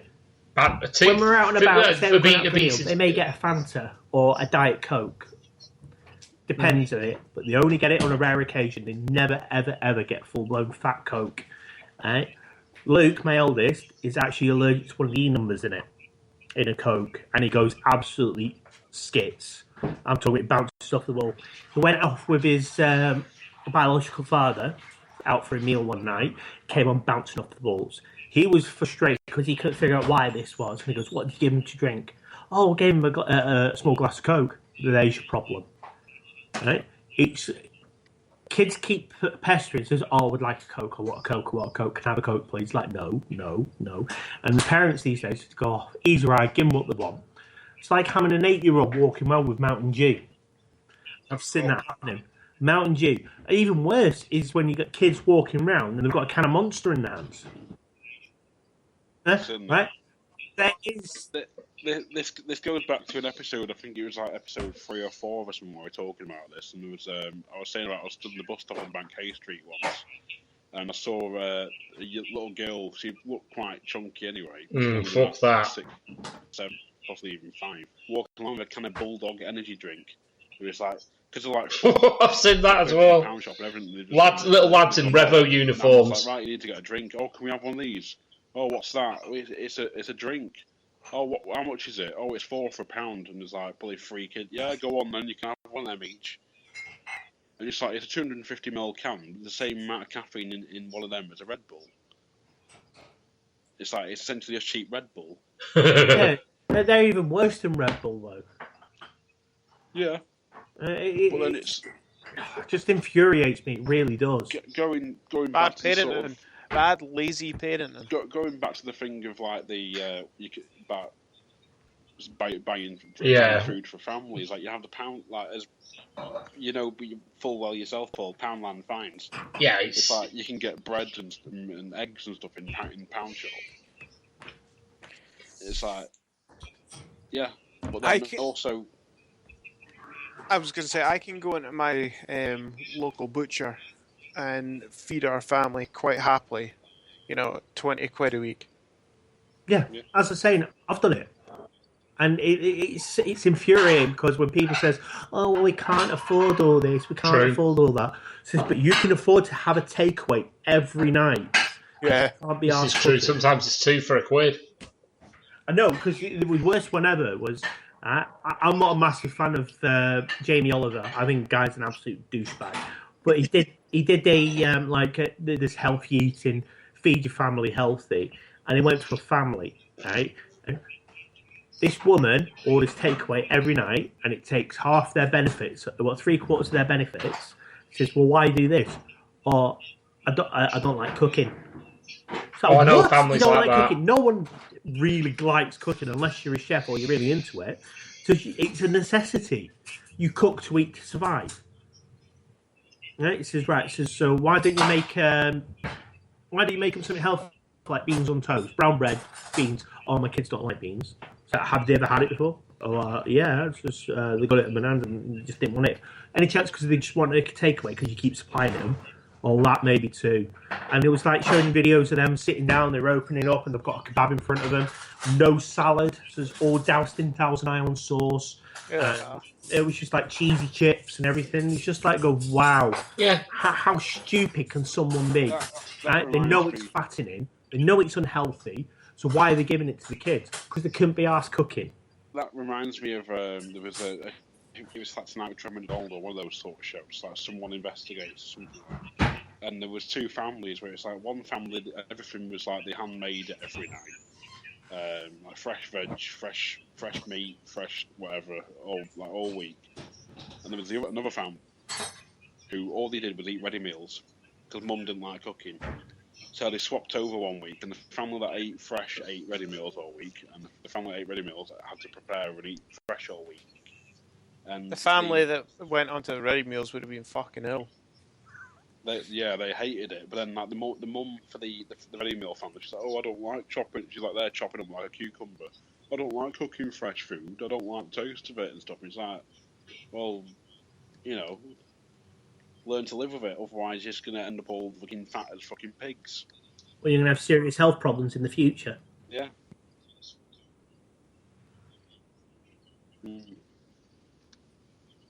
That's the problem with today's society and schooling from a young age, right? Parents, for a start, are not teaching their kids to cook. So stop. Luke and Neve, my two kids, cook, right? Because it's how Lucy and I were brought up. You will learn to cook, right? So, and they do it. Luke will go, "Oh, what's everyone having for tea?" So, "Oh, we haven't decided yet. Can I go and have a look? And I'll make something tonight." It's like, "Yeah, go knock yourself out." Right? At so school, fucking, they teach them the basics. Fucks around with, learn isn't how it? to make it as simple to cook as possible. Let's learn how to make a pasta dish. Not a full-blown meal or sit down and go, right, okay, so you're going to learn how to cook a meal for a family of 5. Say your mum, your dad, your brothers, your sister, that sort of thing. All right, yeah, so this is what... None of that. It's shitty, crappy, little recipes that makes no dent in their life. How the hell are you going to learn that? I know it's leaning too much on school to teach kids this, but this is basic life knowledge. Right? There's only so much here at home we can do. Right? The rest needs to be influenced at school. Yeah, this is what annoys me more, right? High school my son goes to. Right? I know I'm coming off the subject of food. Yeah, well, part of school is... This life skill. Yeah, the schools... My son... The school should also, like I say, as well as teaching maths and English, should be teaching basic life skills, like you say. I mean, what's the use of learning now? So, look, here's how you make a curry. Here's how this. Why don't you teach kids how to boil a fucking potato and an egg first? He came over from school and says, "Oh, do you know what I mean? Let them teach them the actual stuff that they will fucking need to get by. And then, once they've got some sort of aptitudes for it, teach them the more fancy stuff." You've not been shown at school? No. Like, what? Anyway, it gets better. I go in. No, you're not, mate. It's relevant. Tangents. We love tangents. Go on. Go. What's this all about? You're not teaching my child how to open up an email. Says, it's not in school curriculum. Says, it infuriates me as well. His teacher was fair enough. This teacher was. You can see she was getting quite passionate about it. Says, yeah, it's not in the curriculum. We don't teach them that. Says, we kind of need to. How else are they meant to do IT? How else are they meant to sit there and do their homework because you guys want it on Word or written out? How you teach them all this other stuff and tell them, right, you need to write it down in Word? How are you going to teach them how to use Word? How are you going to teach them how to use Excel? The 3 main keys of going into a job, you need to learn all 3. Word, Excel, and how to use emails. Right? They're your 3 fundamental basic usage of IT. Right? Oh, they should have learned this in primary school. No, they shouldn't. All this is learned in high school. This is what we got taught literally as soon as you started high school, back in 1996, right, is how to open Word, how to use Word, how to edit Word, how to open an email, how to send an email. Right? That was your basic IT lesson. Exactly. Key bites, Jesus. Right? And that was sat down. Right? When I first started high school, it was up in Scotland. They were still teaching how to touch type. Right? So you can still type. Right? That doesn't get taught anymore. I was never taught to touch type, to be fair. And I went to Living High Technology College, he says with quotation fingers. Any touch typing I can do, I've just picked up from my experience of using a computer over time. So. Yeah. Yeah, up in Scotland, they had 2. See, I'm sat here nodding my head off because I go to the same high school as you, mate. And all I'm going to say is key bites. Taught you the ins and outs of a computer. Yes. Right? And your business studies taught you how to use a computer. Right? So how to pull, how to do bar graphs, paragraphs, how to open, close, Word, and all that jazz. I came down to Blackpool in 1998. 3/4 of the class I was in didn't know how to touch type. A couple did because they learnt from a young age because the parents are into the computers and all that. Yeah, I was never taught how to touch type. I was taught using key bites, funny enough, like we just mentioned, are ways. Yeah, so there's not many households had one. So one. I did. Yeah, because you learned. It's just thing you found out when you go and do your standard grades that you needed a computer at home for what you wanted to do. That was my excuse as well, and then I played Carmageddon on it. Carmageddon and Lander, 2 best games ever on a computer.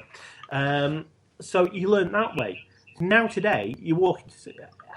I still get asked questions of Luke. Goes, oh, how do I copy and paste something from the internet onto Word? I said, really? Says, right, so I had to sit down and teach them. Fair enough. Word has evolved in the last 10, 15 years. It's changed so much since when we first I never had a started. computer until 2001, mate. Are still there. What's stopping them? Year 7, for 2, maybe 3 weeks, is going to show them how to open Word up, how to set out a document, how to save, how to go find that save file, bring that file back up, and carry on with your work. What's stopping them from doing an hour, 2, 3, 3 hours worth of work doing that, right? And then goes, right, here's handouts. If you're stuck, just follow these instructions. Once again, it's just proven they're trying to move the kids on quickly into stuff they can use in a later day. It says, no, you do your basics first, then carry on through. It's not rocket science. It's the same as with the cooking. In I was going to say home economics. That's the Scottish side of my... What's it called down there? It's called food technology. So it's not home ec anymore. So basically how it is your technology side. So your food technology, your resistance materials, and your graphics are all rolled into one. So you do a couple of months in food tech, a couple of months in graphics, a couple of months in resistance, and then when you go and do your pick your GCSEs, says you're going to pick off which one you want to do. It's like trying to paint the wall when all the walls been built. You now have to pick the GCSEs in year. You need that foundation and some bricks and mortar before you can do all the fancy stuff. Up to it's year 11. It's That's stupid. GCSEs. 3 years of GCSEs. Exactly. Or saying that you don't need GCSEs or standard grades to do anything. The partial thing is nowadays as well, though, with the sort of no doubt most schools nowadays they have iPads and stuff. Like they should be sort of integrating like stuff like YouTube and that into like the IT classes, but then sort of crossing it over with like cooking, because there's multiple channels, YouTube and stuff, where it's like people who've taught themselves how to cook and stuff, or chefs who are like, oh, I'm going to show you how to make this today, 4 ingredients. And it's like you can make it at home, and it's like because like one I'm subscribed to. Fuck off. Kitchen, and the guy taught him. He's self-taught for everything he's made, but he shows you how to make stuff like that. Oh, here's how to make. Jesus. Here's how to make a pumpkin spice cake, and here's how to. You know what? Some kids, you've not even hit puberty yet. Make a choice to decide what you're going to do for the rest of your life. Stuff like that, and that's what they should really be doing nowadays, rather than just like, right, here's how you open Word. Well. Apart from here's how you open Word as well, but rather than just doing, how you're going to learn how to do some HTML stuff now. It's like, well, you need to learn how to cook first. You don't eat, you don't program. Exactly. Right. There's a video that's leaked on Facebook, and this white guy is rapping.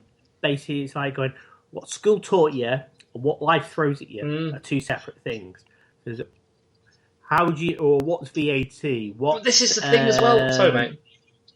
What's politics all about? What does it mean by? No, nothing like that. And how taxing, how to work out APRs and a loan and all that.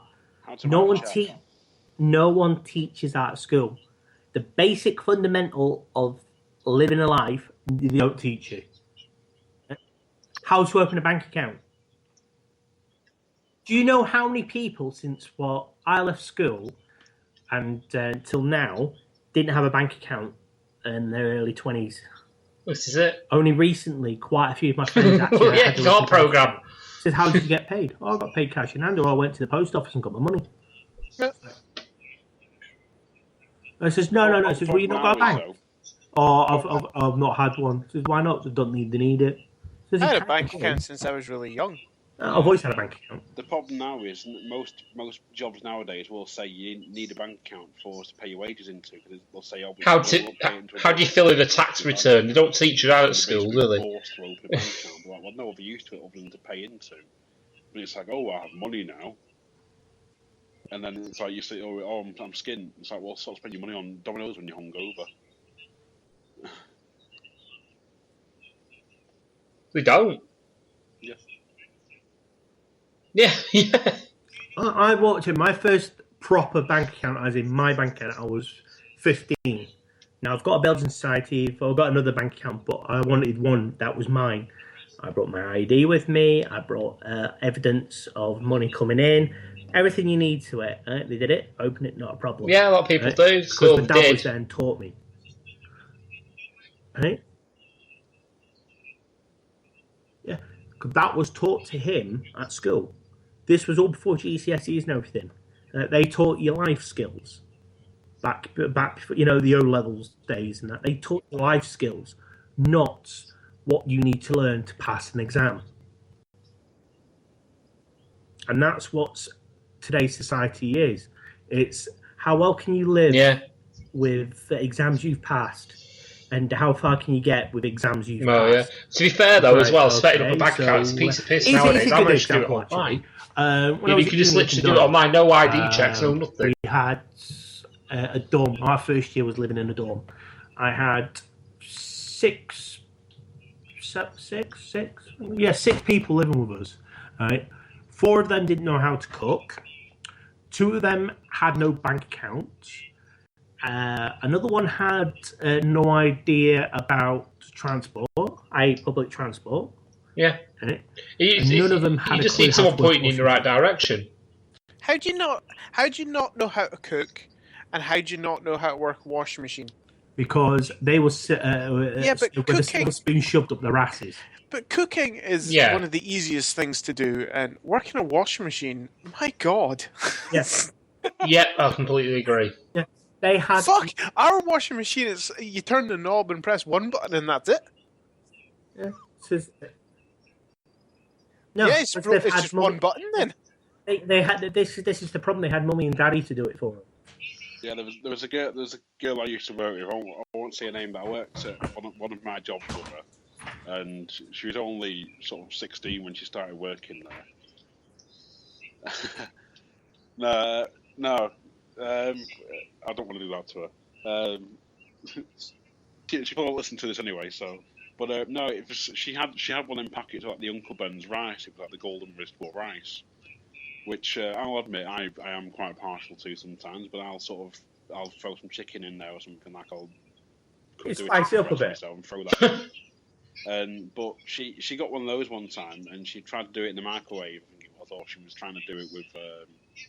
There was something she was like trying to. It was either that or she was trying to boil the kettle. And I think they might have the microwave. And she sort of looked at it and just went. She's there staring at it. And she was like, "It's 3 button presses, isn't it? At most." Like, how do you cook it? Like, how do you make it work? Yeah, it's the same as mine. Right. The dryer's even better. Out to her. He's like, right. So you have to open it first. Which is done. Is that right? Then you put it in the microwave. This one here is the power. So you put it on full because it says full power. Then you put it on 2. Right, what's 2 mean? It's like, that's minutes. Right. Name and shame. That means it's done. Name and shame. No, I'm only joking. It was one of them, like, she'd never sort of, I don't think she sort of learned to cook for herself or anything. I bumped into her before Christmas, and she's there in like Asda or Tesco. And she's like completely changed, like buying bloody kale and all sorts of salad and shit. And I said, look at you. It's like, you've got all this healthy shit. Yeah. The microwavable rice, yeah. Yeah. As soon as I bumped into and saw this healthy shit in the trolley, I was like, thinking back to the bloody rice. And I was like, fuck's sake. I thought like 2-3 years ago, you couldn't cook that shit. Exactly. They don't get taught anything. And they literally just, you sink or swim. And with these families, right, who just don't cook, they sank. And they've gone out the easy option. Instead of going, right, shit, yeah, I need to sort this out. I'll learn how to cook. They've gone, oh, fuck this, I can't cook, can't be arsed, I'll just feed in takeaways. I don't think it's even can't cook, it's just absolute laziness.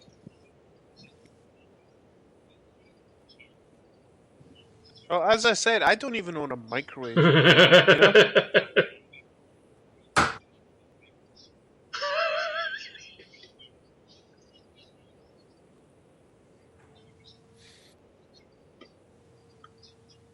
Don't get me wrong. When I'm at work, I would use the microwave at work.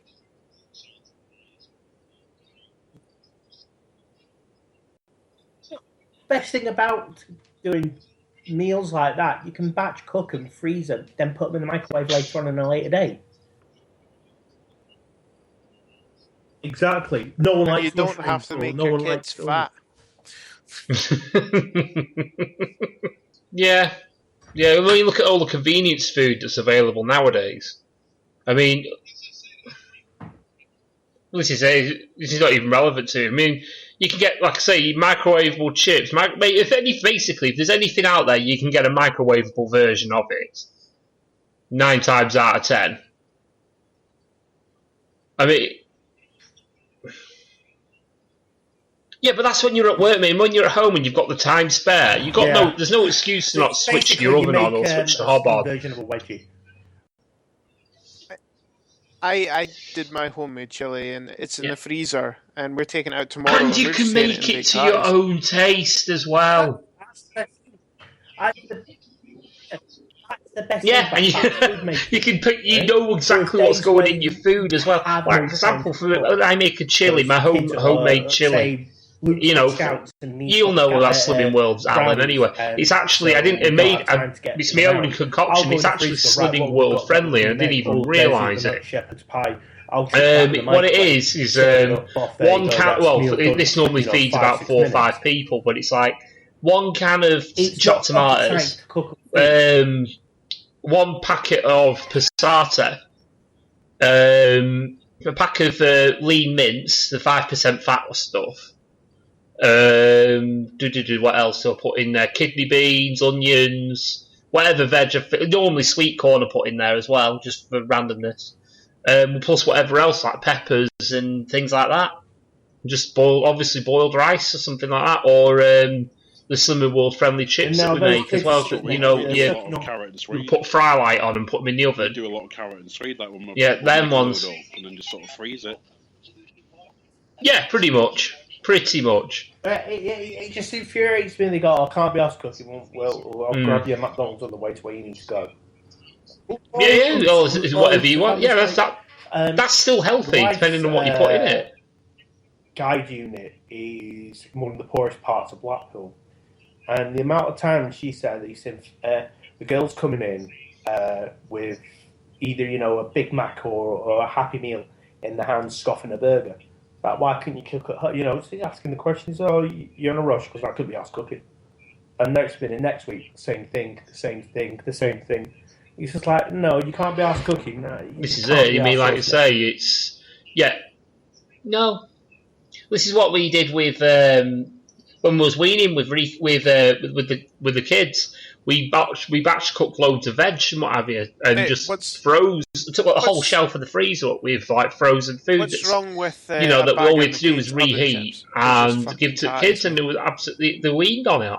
Like butternut squashes and all sorts. It's infuriating. People say they got weaned on basically just mushed up veg that we froze, I don't know how and boiled and cooked. I won't cook. Other bits and bobs. No, this is what you're suffering in life. If you can't cook up a proper meal, right, you shouldn't be. Yeah, we've got about 3 tubs of it in the freezer. There's a video Ashens did where we reviewed the is it Christmas dinner in a can or something? That's fucking dangerous, though, because that's across the road from me. And it's just right. If this was 100, 200 years ago, if you couldn't cook, you didn't survive. Simple. Yeah. Exactly. Right. You will learn to cook from an early age. Right? Get what you can, cook what you have, get on with it. Right? These days, because of life and because of how easy it is to access everything, everyone is just gone, I can't be arsed cooking. I don't know, I'll just make... No, I won't. I'll just phone up the nearest takeaway and get something from What's wrong with fucking bangers and mash? I'm not being funny. Okay, sausages aren't the most healthiest thing in the world, but it's rather have that with mash and a bit of and you can get even open up a packet of tin peas and carrots or something like that. Banging them, it's still healthier than going to Macca's. It's bloody cheaper. Kids every now and again. So that's what it's there for. Every now and again, not every fucking. Well, there's that as well. But it's not so much that, but it's like, for me, if I was sort of going to treat myself to a takeaway, I was going to sort of, I'm going to go out to the takeaway and buy a pizza and chips or something. I'd walk down to the takeaway or whatever, whereas nowadays people have that option of like, well, I can't really be arsed leaving the house. I've got the money here. I can pay a card or whatever online or on my phone. Fuck it, I'll just do it that way and I'll get them to deliver it. No, I do that generally because, well, I'm lazy. Yes. If I can order a takeaway Yes, I remember it. without talking to anyone, I can do that on my phone. I'm happy with that. Yeah, you were dead. You died of starvation. I'm Just Eat, it's even easier. Super Bowl. This is the playoffs now. Just Eat in the Hungry House. And they've already got the teams all signed up for it. So Super Bowl. Never miss it. It's always worth watching. And Six Nations. Six Nations. Can never go wrong with the Six Nations. That starts in, what are we now? In March the 18th, isn't it? In March 18th? Yeah, I agree with that. Yeah, it's the 16th. 16th of March is when the Six Nations start. So the final countdown literally is on now. That's always worth watching.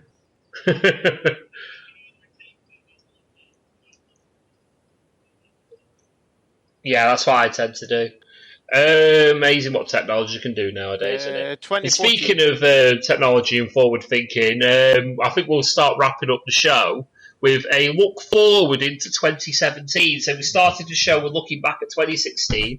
I want to end the show on looking forward into 2017. And I want to know what you guys are particularly looking forward to in 2017. And Red Bull have got hydraulic active suspension, and apparently they had it last year. Yes, and there's a silly season starting properly. I love this time of year. Ferrari and when it comes to motorsport, Williams and Force India are losing their tits over it.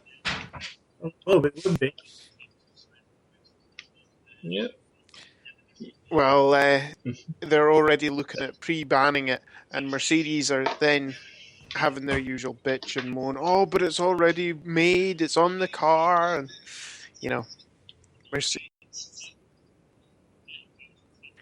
But, mate, active suspension is banned. They've exploited a loophole and made hydraulic suspension. Wrestling-wise, we've got the UK Championship starting, which potentially leads into a weekly show for the UK talent, basically. So that I'm looking forward to that. It's see how electronic. To that. It's hydraulic. Going back to the Formula One, though, Xander, it's not just the driver market that we're looking forward to; it's the change in the cars. It's been banned since fucking 90s. It's all going into it's changing from it's changing into a proper instead of an engine formula, which it has been for the past since the turbo era started again. Was it 2013? Or was it 2014? Soon.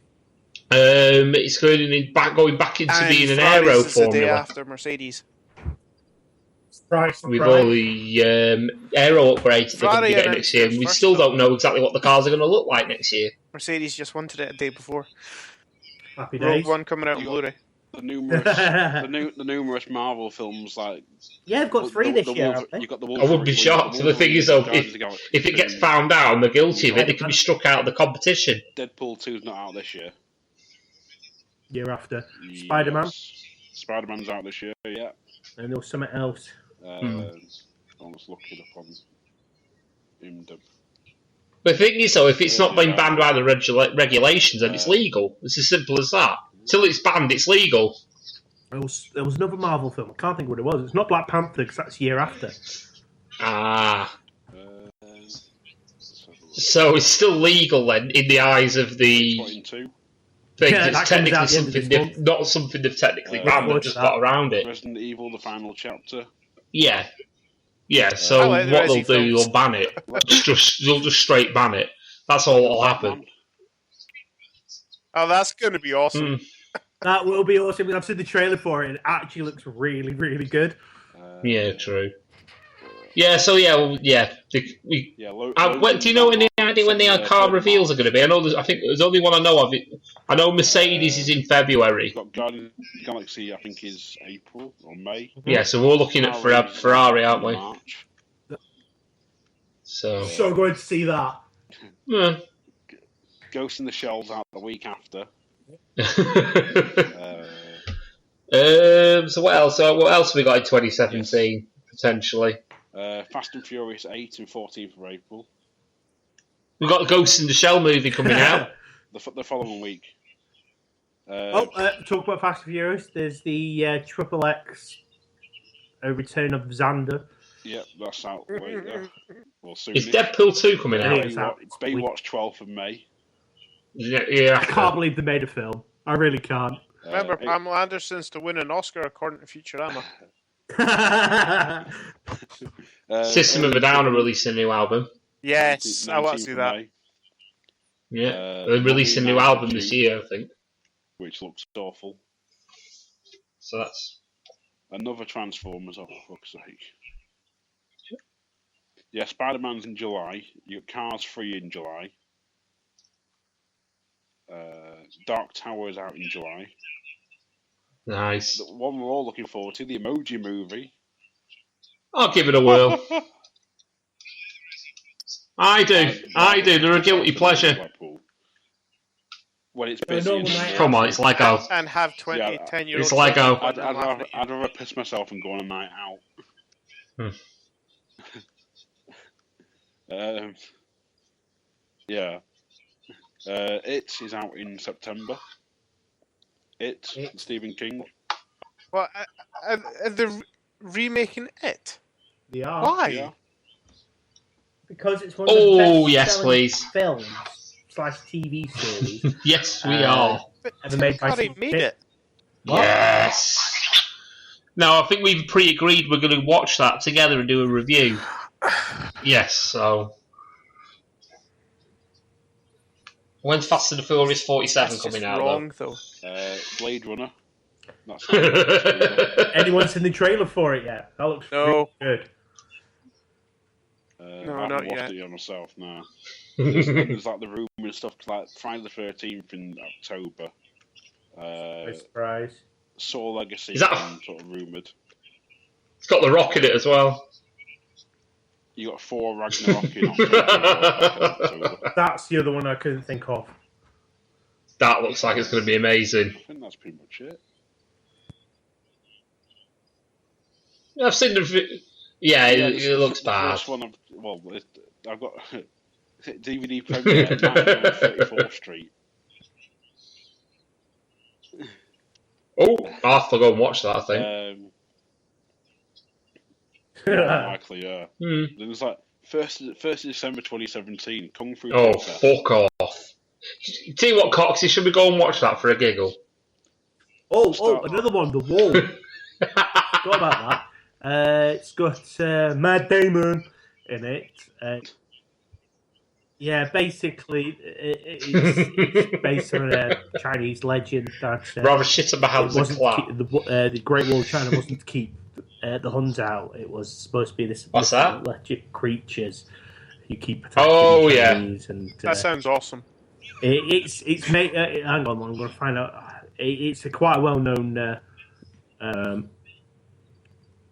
Don't say M. Night Shyamalan. You got to remember though, Xander.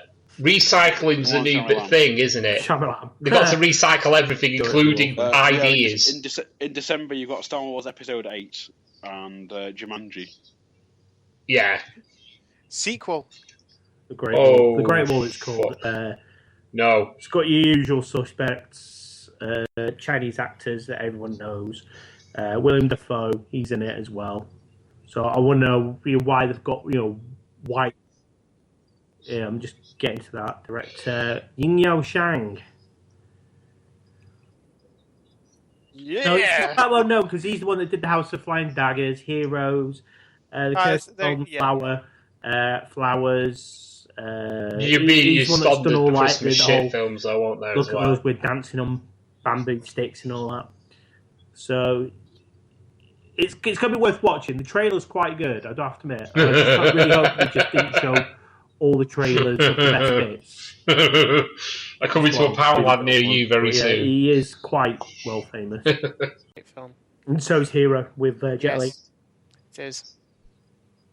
Yeah, so plenty to worth watching. And we've also got Game of Thrones and Walking Dead to look forward to this year as well. Well, the second half of Walking Dead. I'm just itching to mix. I really want Game of Thrones, and they had to put it back, didn't they, the bastards? Yeah, is it June or July now? June. Yeah, so it's usually aired in April. Yeah, that's right. Usually the first week in April they air it, but Just as Walking Dead's finishing, that starts, doesn't it? So yeah, that it always had premises, but because apparently they put so much into this season, they had to put it back. So yeah, it's not to do with them filming because they wanted to film in winter. They actually wanted to film it in winter as well, in Croatia. yeah, where they that too as well. So, but yeah, I'm just dying to watch it. yeah, I'm really looking forward to it. The missus is really looking forward to it. So If it's you haven't definitely seen something. season 6, spoiler! It's the whole bit where they've got the whole entire Khaleesi's army on the warships coming over to Westeros. That's got me. That had my heckles up and everything. I'm thinking, oh, that looks so good. Yeah. So it's. But the annoying thing is, there's been because I follow them all on Twitter and Instagram and all that. They keep putting pictures or film like little video snippets of them recording stuff, and it's like, I don't want to see that. Will you stop it? Yeah, some people are interested in seeing that though. So to be fair, but at the same time, just pretend to go. Just put your fingers in your ears and go la la la la la, and shut your eyes. It's just that there's been a leak footage of what is it? The Khaleesi, Jon Snow, and Tyrion all walking down this walled castle type effort, and they're all talking to each other. As soon as that little bit started, I just skipped right out. I don't want to see that. So obviously, the Khaleesi and Jon Snow are going to meet up with each other. Yeah, probably fuck. So cheers for that, guys. Much appreciate you, bunch of knobs. So yeah, there's actually quite a lot to look forward to this year. So do you think 2017 is going to be better or worse than the death-filled shithole that 2016 was? Well, early days to say that. Ask us that at the end of January. Yeah, we'll ask this question again some point further into the year. It's going to be that thing of like you can't sort of say, well, there was a lot of celebrity death in 2016. Let's hope 2017 is like sort of not as bad, but it's going to happen. It's going to be as much celebrity death and stuff, if not more. Well, think about it as well. It was mostly all the good celebrities that went. At least if you're going to turn a frown upside down, at least 2017 you're going to get the likes of fucking Rolf Harris dying, something stupid like that. Well, just give us Katie Hopkins. Yeah. Kill her off, and I will piss on her grave. I think many people will dance around pissing at the same time. Someone accidentally takes a shotgun to her face. Oh, it's a shame. And on that almost literal bombshell, I think we'll finish. Thanks for listening, guys. By the way, we almost forgot another good thing to look forward to in 2017. It's the growth of both the Lost Art of Podcasting and the RAD podcast. Yeah, because you've already hit 2,000 listeners on your podcast. We're sitting at, I think, 2,150 at the moment. Yes. Yeah, that's in part thanks to you letting me put up the Bar Humbug special. Yeah, how many listeners has that had on your? Do you know specifically, or? Yeah, let's have a look. Oh, he's going to have a look for us. Well, the problem is I put 3 episodes up within that span of like I put 3 episodes up within the span of a week. Yes. So episode 18, my Christmas special, has had 17 plays and 9 downloads. But my Podlet has had 9 plays and 11 downloads, and the Bar Humbug special has had 4 plays and 8 downloads. Oh, that's something. So you spread you spread out across all 3. So yeah. But yeah, I'm hoping by the end of this year, because I'm just hoping by the end of this year we've had 2,000 plays. I think that's doable. I think it's massively doable, but we need the word spreading about our podcast. But while you're at it, also spread the word about Lost Art of Podcasting, because you've got yourself a goal, haven't you? Yeah, we're looking at 5,000 by December. Yes, so I think you're more than capable of getting that. That's partially to bloody Gareth though.